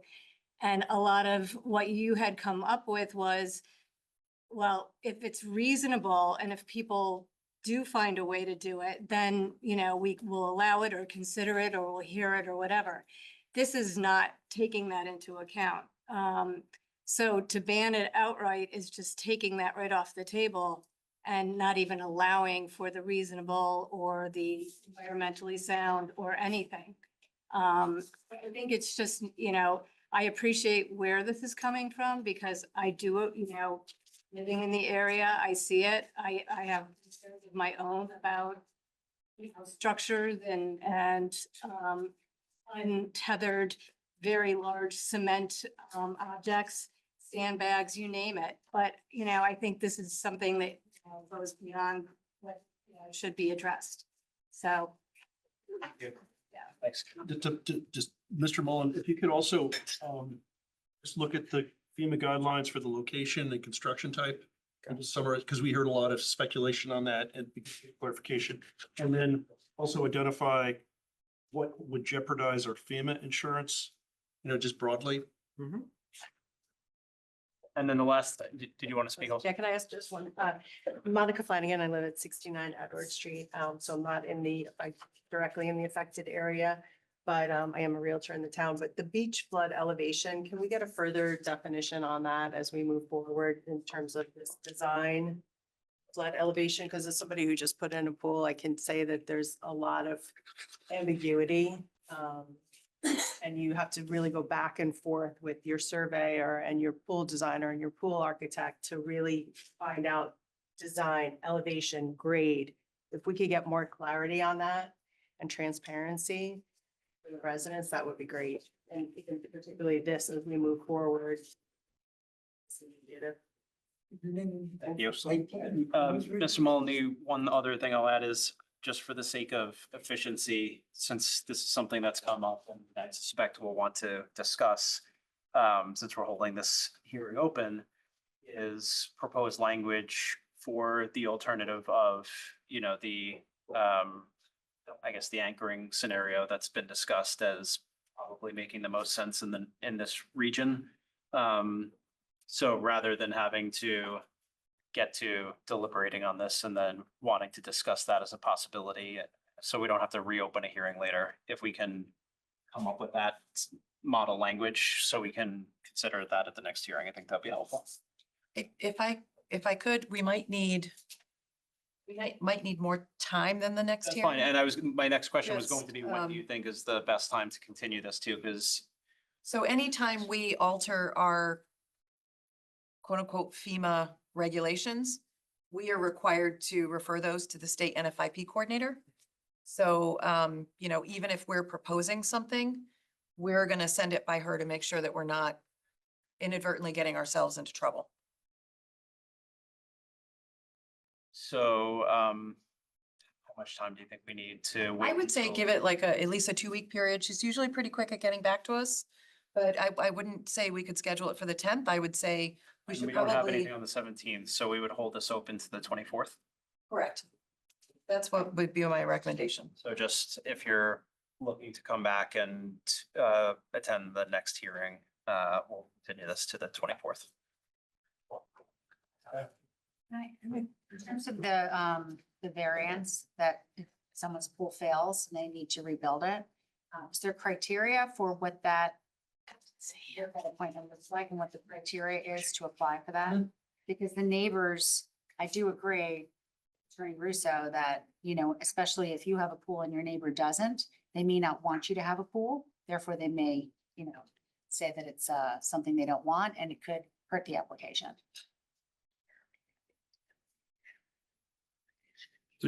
I'm not, can you ask that again? I'm sorry. But when you apply and the neighbors, if they complain and they no longer want a pool next door to their home, they can complain and you may not get approval for. Isn't that for a ZBA?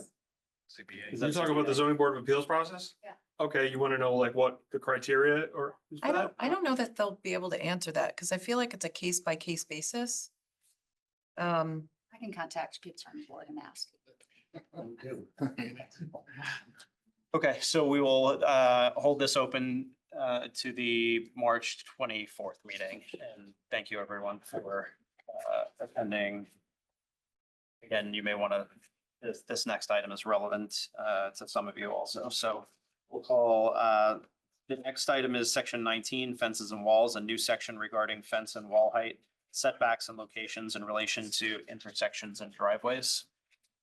Is there anything to for staff to talk through on this, or are we? Do we want to table this until the 24th as well? That's with the, Next two items really then. yeah, that's what I would say. So we could start on, That's what I would recommend. let's do that. We'll hold that open until or we just won't open it yet. So the item on fences and walls, which is also related to the beach district, will be on the 24th as well. Okay.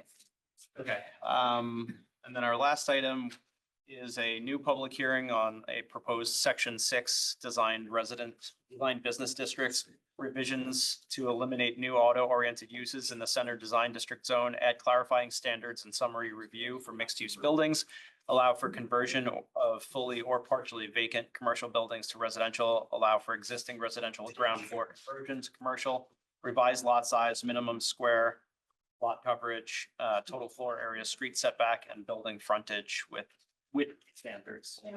Yes. Presentation. If this, am I okay to, do you want me there or am I? Wherever you want to. Thanks again, everyone. Joint parking lot? Um, Going to, are you? I'll go ahead, yeah. So for the design business districts, some of these proposed revisions are based upon some of the goals and policies of the POCD. Some of them are based upon some of the requirements within Public Act 25-1, as well as Public Act 25 I believe it's 164. And so, John, if you can go ahead. Yeah, sorry, just give me one second. I had the wrong one up. I'm sorry. But I think for most of the business district, the design business district regulations, part of the reason why we're contemplating this is, and it's kind of terrible to consider, but if we had the Great Fire of Fairfield of 2026 and half of downtown Fairfield was destroyed, we could not rebuild it today the way that it is without modifying our regulations. And I think that is significant and meaningful for the commission to really right-size our regulations to the built environment that we want to protect and recreate in the future. So What's the name of it again? it's a PDF, so it should just, it's listed as presentation. You had it up a second ago. Oh, is it the share parking lot? Open this a little bit. Make that wider. That's the presentation, so whether you want to do PowerPoint or the PDF, either one. Gotcha. All right. My apologies. That's okay. I guess I'll go here. I have to be able to see it, but.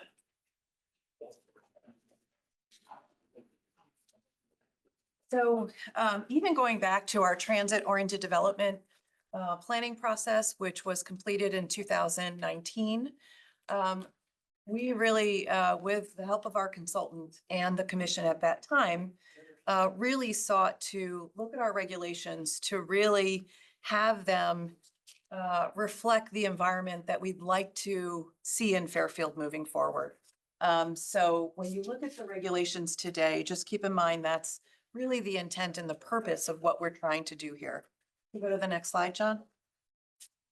So where we start with this is within the center design district. prohibiting future gasoline filling stations, automobile repair facilities, vehicle washing, new automotive sales. And right now, within the Center Design District, we have 6 of those uses, which I've indicated within the map. And so those obviously would become non-conforming uses because they were legal at the time that they were placed there, but new uses would no longer be permitted. If we go to the next slide. Where is that slide? I didn't see it in our deck. Oh, it should be, I didn't see that slide in the deck. it should Can we be go there. back to it for a minute, just so I can take a picture of it? It's in the folder. Okay, it didn't come up.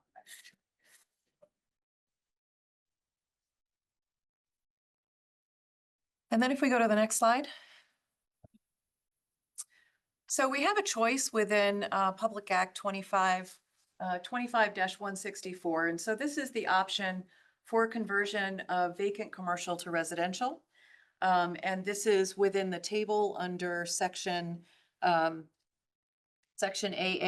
So residential buildings up to 100% by conversion of existing commercial buildings per PA 25-164. And that would be permitted in all districts by what is commonly referred to as summary review. And I'll get to what that means in the shortly. But you as the commission, you did contemplate this for a commercial building that came before you, which was 60 Katona Drive. We have had inquiries for similar types of considerations for the property at 430 Tungus Hill Road, for example. And the Public Act establishes 2 criteria for allowing for this summary review conversion. The first is that it's 100% vacant, and the second is that it has been 50% vacant for at least a period of 1 year. The summary review is basically your compliance site plan review before the commission. It's not a public hearing. It has to be acted on within 65 days. But, you know, with the knowledge that we gained from the 60 Katona Drive project, I did feel like it was appropriate to add within there that minor building additions such as articulated entries would be appropriate. Package rooms would be appropriate because, you know, with an outdated office building, those weren't something that if this office building was built in the 50s, for example, might have been part of the design of that building, but it's a real practical functional consideration for new residential buildings today. Within that as well, of course, any building, even if this commission, because the building's not changing for the most part, even if you decided to allow for a conversion of use, obviously a new residential building would have to meet all of the applicable life safety, health department and building code requirements. As well as any new both height and dimensional requirements of the regulations, except where those nonconformities would have been based on the pre-existing portion of the building. And then we defer to the parking regulations of section 25. This is an option. This isn't, I just want to point out to the commission, this is not mandated by state law. This is an option, but what it does do is it unlocks potential funding for the town for Grayfield redevelopment funding. You know, this might be something, for example, that could work for the former movie theater, for the portion of BJ's, which has been vacant forever. You know, where we could kind of look at that and see whether or not those would be parcels that could be redeveloped. Do you want me to take questions now or? I would say just because it's not, we only have 20 minutes left, I would say let's try to get through the I just had presentation. a very, very quick question. If for some reason we were like 60 Katona Drive, if that was to be converted to residential, and then in 10 years, somebody wanted to reconvert a portion of it, so to speak, to commercial, could it go back? Yes. And, you know, what I want to say too is, Attorney Pierce pointed out to me that it doesn't say conversion of 100% of the building. So if somebody wanted to convert a majority of the building, but keep a portion of the ground floor for commercial, the statute allows that.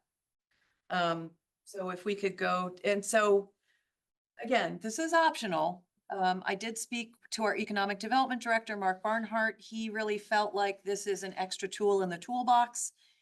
We have a very low vacancy rate in Fairfield. Our commercial properties are fairly desirable, and he didn't feel like this would come up that often, but there just happened to be a couple of really outdated for office use, office buildings that might have this potential. If we go to the next slide, please. So the other thing that has come up as we've looked at prior 830Gs that have come to fruition is the conversion of ground floor residential to commercial. And so, and I had Attorney Piers look at this as well. As long as it maintains, you know, it's already constructed, so there's no land use court available to them. It's built. So it is entirely within our ability to allow for the ground floor conversion of a residential unit to commercial square footage, should the property owner have a demand to do that and a desire to do that, as long as they maintain the deed restricted affordable requirements. So I felt like, again, this is another tool in our toolbox, not mandated by anything, but just a good alternative for us to have to ensure that we have, you know, vital pedestrian environments. If we can go to the next slide, please. So we get into Public Act 25-1, the Housing Growth Act. And this is a significant option that the commission has to kind of talk about and consider. There are two mandated alternatives within the law. The commission can needs to choose to allow for transit community middle housing or mixed use developments. Transit community middle housing would need to be permitted on all residentially zoned property. All residentially zoned property. It is staff's recommendation that we look at the alternative, which is to allow mixed use developments on commercial or mixed use zoned sites instead. As you can see from our zoning map, and if we can go to the next slide, please. If you look at the upper left key map, the light portion of this is all of our residential zoning districts. The red, pink, or gray portions are the only portion of our municipality which is commercial and or allows for mixed use residential. So right now, based on the prior requirement within the Public Act, one of those alternatives has to be permitted by summary review, which again is compliance site plan review within a 65-day time period without a public hearing. Less than 5% of our land area is zoned commercial.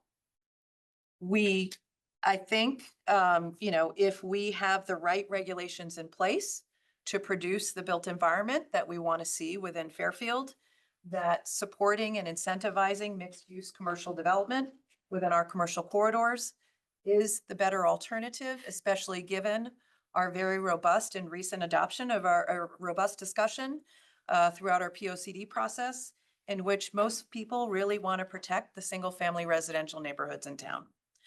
So I would strongly again, this is staff's recommendation. You can discuss amongst yourselves, but I would strongly recommend that we go for the mixed use on commercially or mixed use zoned parcel option of PA 25-1. We go to the next slide, please. And this is again, just reiterating what that summary review is. And it's just the compliance review that we already do as a portion of the work that we do as the commission, but it means no public hearing. So this is where we really have to kind of talk about the standards that we want for mixed use developments. And mixed use developments, as defined by statute, are developments that do include a residential component. So let's talk about the standards. We go to the next slide.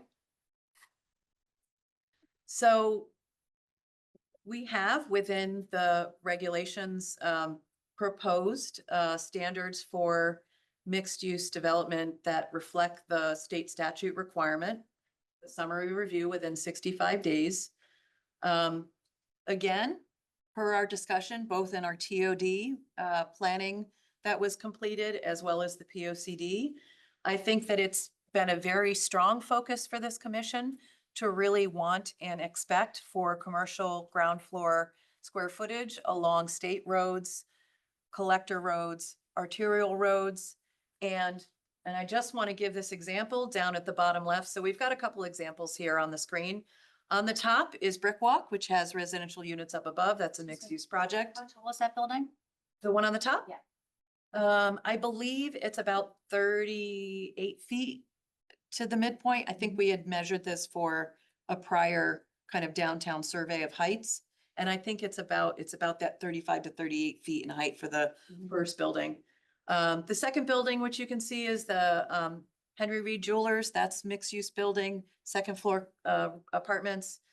And I just bring up kind of the, 6.3.4B because as many of you may or may not know, the Ruger factory is for sale. And we've been getting a lot of inquiries about that particular site. And while I think ground floor commercial it might be appropriate along the post road, it's certainly not appropriate on that inverted L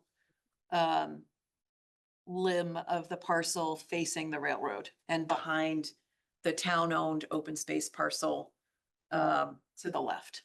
So just something to consider. If we go to the next slide, please. So needed amendments, we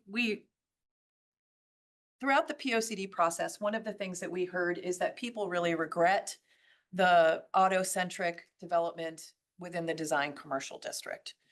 So these regulations really seek to equalize the business district design standards. So, going to 4 stories, maintaining the 4 stories of the DCD, but going to 52 feet, similar to what we have in the center design district, to allow for that first floor that is highly adaptable on the ground floor, but then shorter floors above for office and or residential use. The other thing that we uncovered very specifically within the TOD study that was completed in 2019 is that our floor area ratios were not high enough either within the downtown area, the center design district area or the design commercial district area, and that we could use a little bump up in our neighborhood design district area as well. So that's what's included within table 6.4 for lot area, square, height, lot coverage, and floor area. If we can go to the next slide, please. The other needed amendments that we need to talk about is the minimum setback requirement off of the street, which should be a maximum setback requirement. Again, over the years, that has resulted in commercial developments that prioritize the parking lots in front. What we really want is commercial development that engages the sidewalk edge and really becomes more friendly for pedestrians. Cars can drive around. So that's kind of what we're looking at here is a universal maximum 10-foot street setback. There is a caveat for potential plazas. If there's a particularly wide public right-of-way and where the roadway is not particularly built out that wide, but you've got extra public right-of-way, we are allowing for that to be slightly deeper, or I'm sorry, it's the inverse. If you've got a particularly shallow public right-of-way and you need to make a plaza, you can extend a little bit further as long as that distance from the curb edge to the building frontage is no greater than 20 feet. And it's for plaza and not to be used for vehicular or vehicular access or parking. The other standard that we've added in here is a building frontage width, 70% of the lot width, or a gap of 24 feet for the 2-way driveway that's required by our zoning regulations.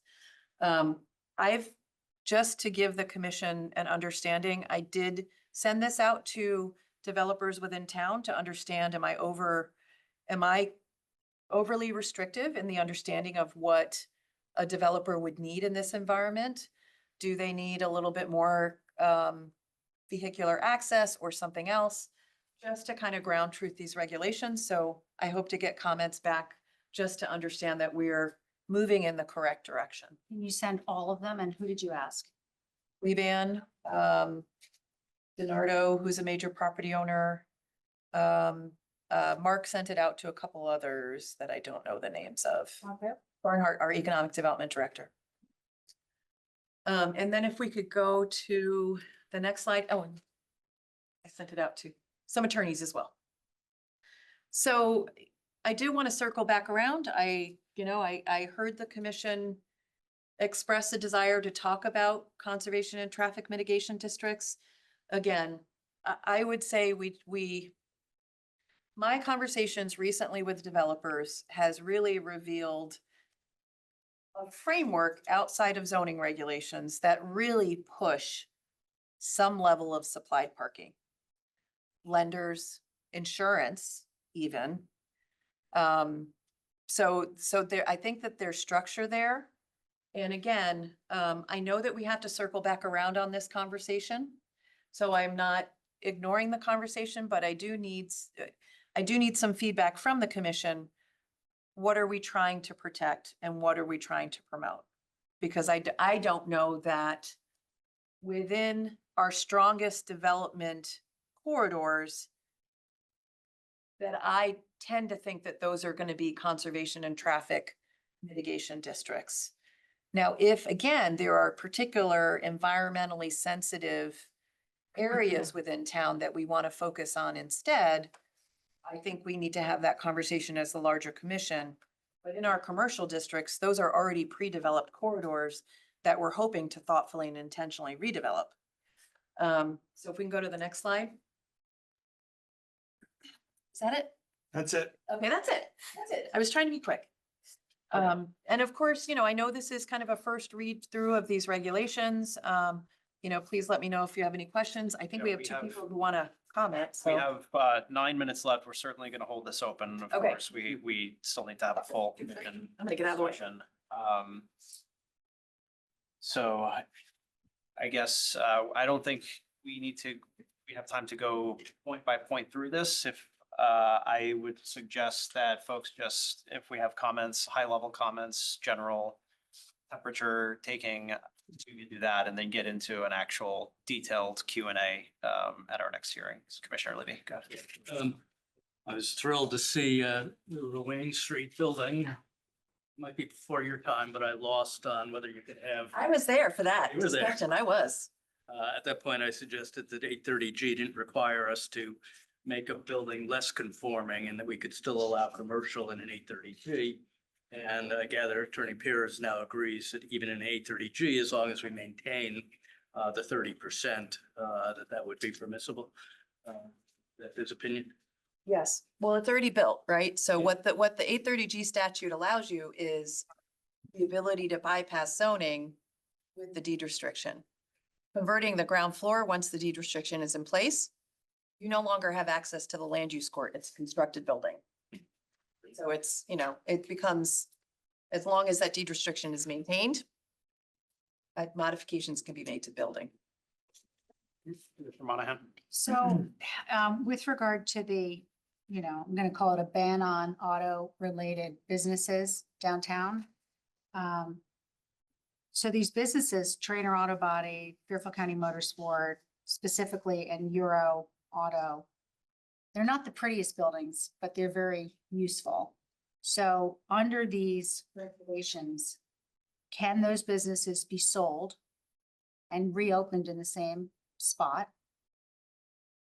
Can the businesses can anything else be done? So can they sell their businesses in the current building in which they're in and allow that use to continue?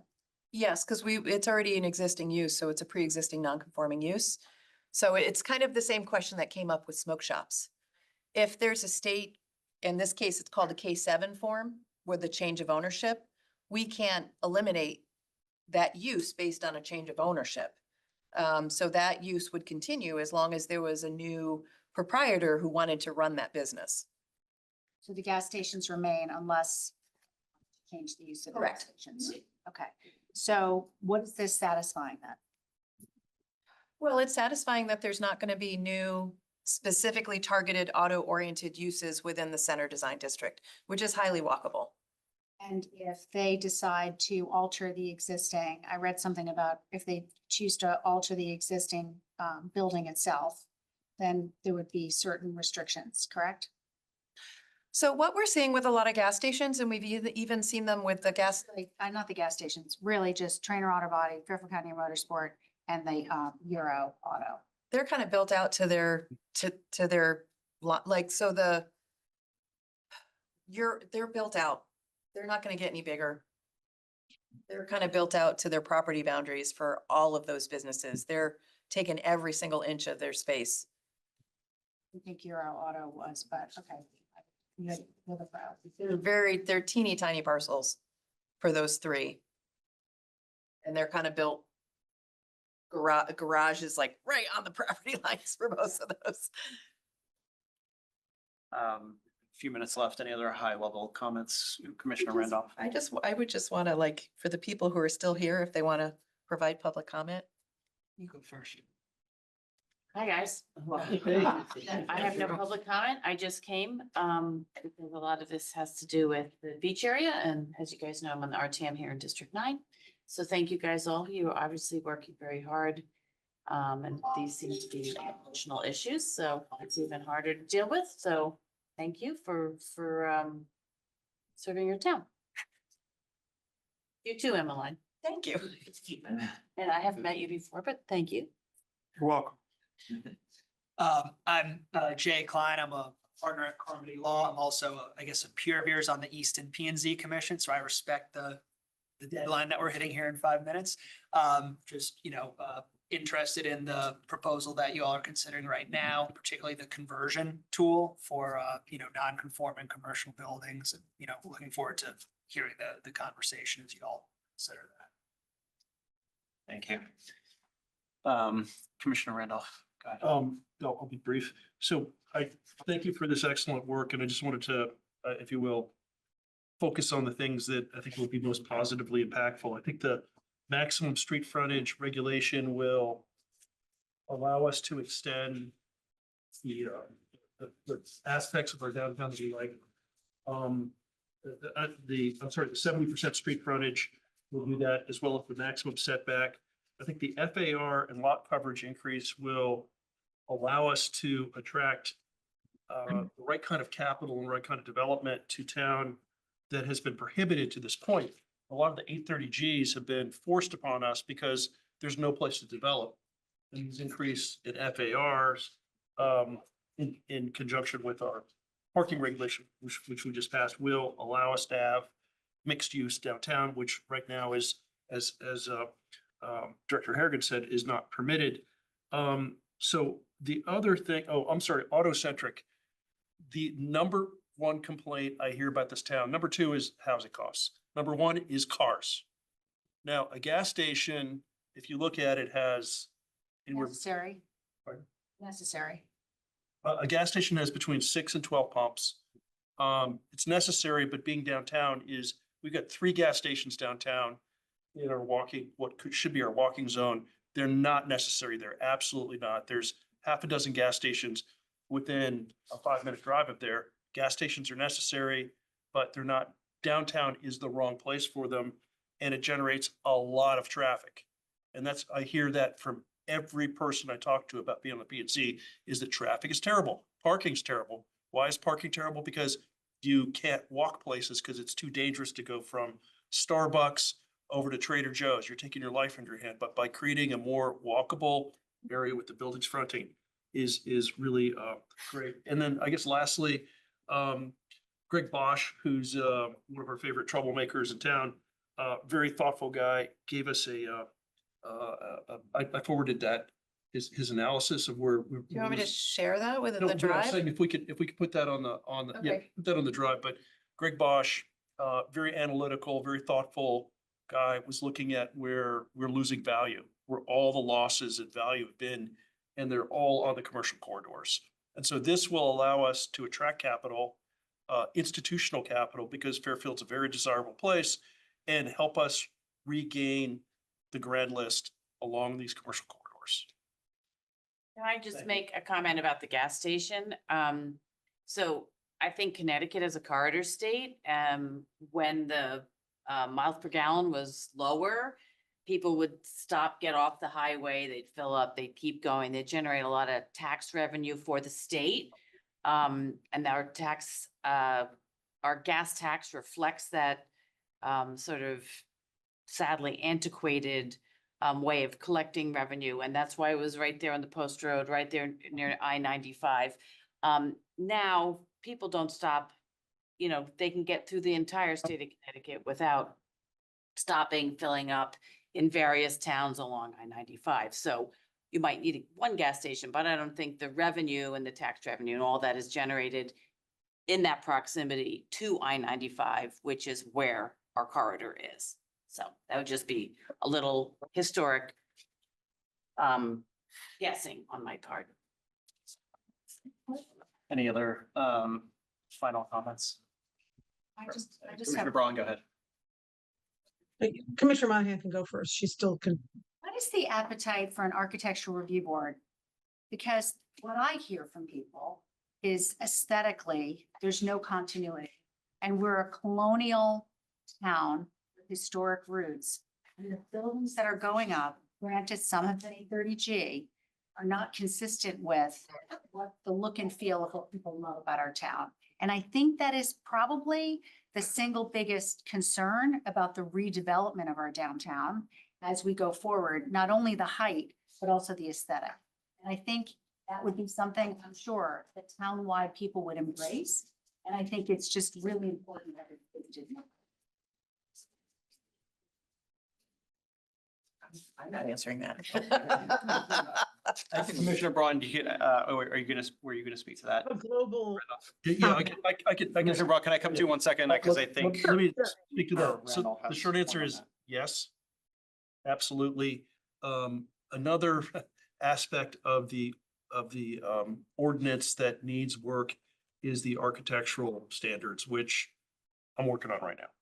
So Great. working on that right now. I'm a registered architect and I've done this before. Can we get other architects to also weigh in? Absolutely. So I'm working on something. I'm going to review it with staff probably Friday and then get their feedback and there's a process. So. All right, Commissioner, Yes, the answer is yes. Commissioner Braun, thank you. I have a concern about height and also the footprint of this zone. Right now, I don't see anywhere in this proposed regulation where we're expanding this beyond I'm talking about the downtown center area. Right now, the downtown center area goes roughly from the Bob's Shopping Center up to just beyond Starbucks, like a little bit beyond Milford Road and Thorpe Street. Is there anything in this regulation that extends that level of density that's being proposed beyond those boundaries? For this, in terms of the POCD? No, we are not expanding the commercial design district boundaries at this time.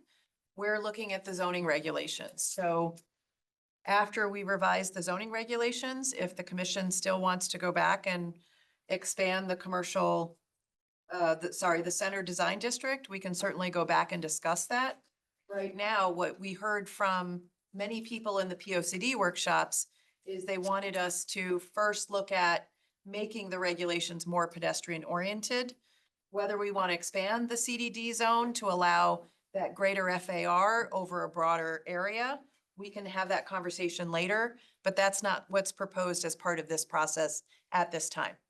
And the other minor point I want to make is what Mr. Went used to tell us, which is the reason we don't have 50-foot tall buildings now, even though they're allowed, and this reg would allow them to be 52 feet, is because of parking requirements and floor area ratio.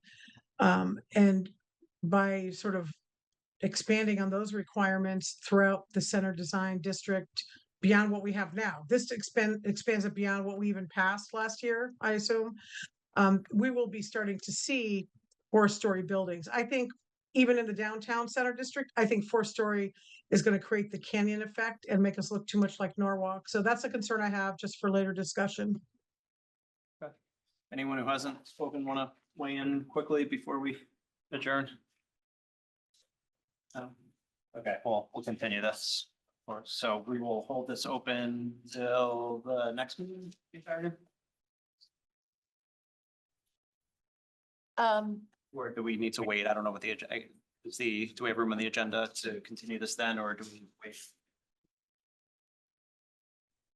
We have two project public hearings. Or do we need to, can we figure that out? after What? you- I'll put it on the agenda and then we'll see how we do. Okay, so Okay. we'll hold this open until the next meeting. And can we talk about also, tied to that, can we talk about the dining in front of the buildings, like outdoor dining, and that setback and what the limitations is on that. I think that's an important topic for local business. Can you email me with your specific question? That is a That's 20. great. Thank you. everyone. Okay, we'll adjourn this evening. Thank you.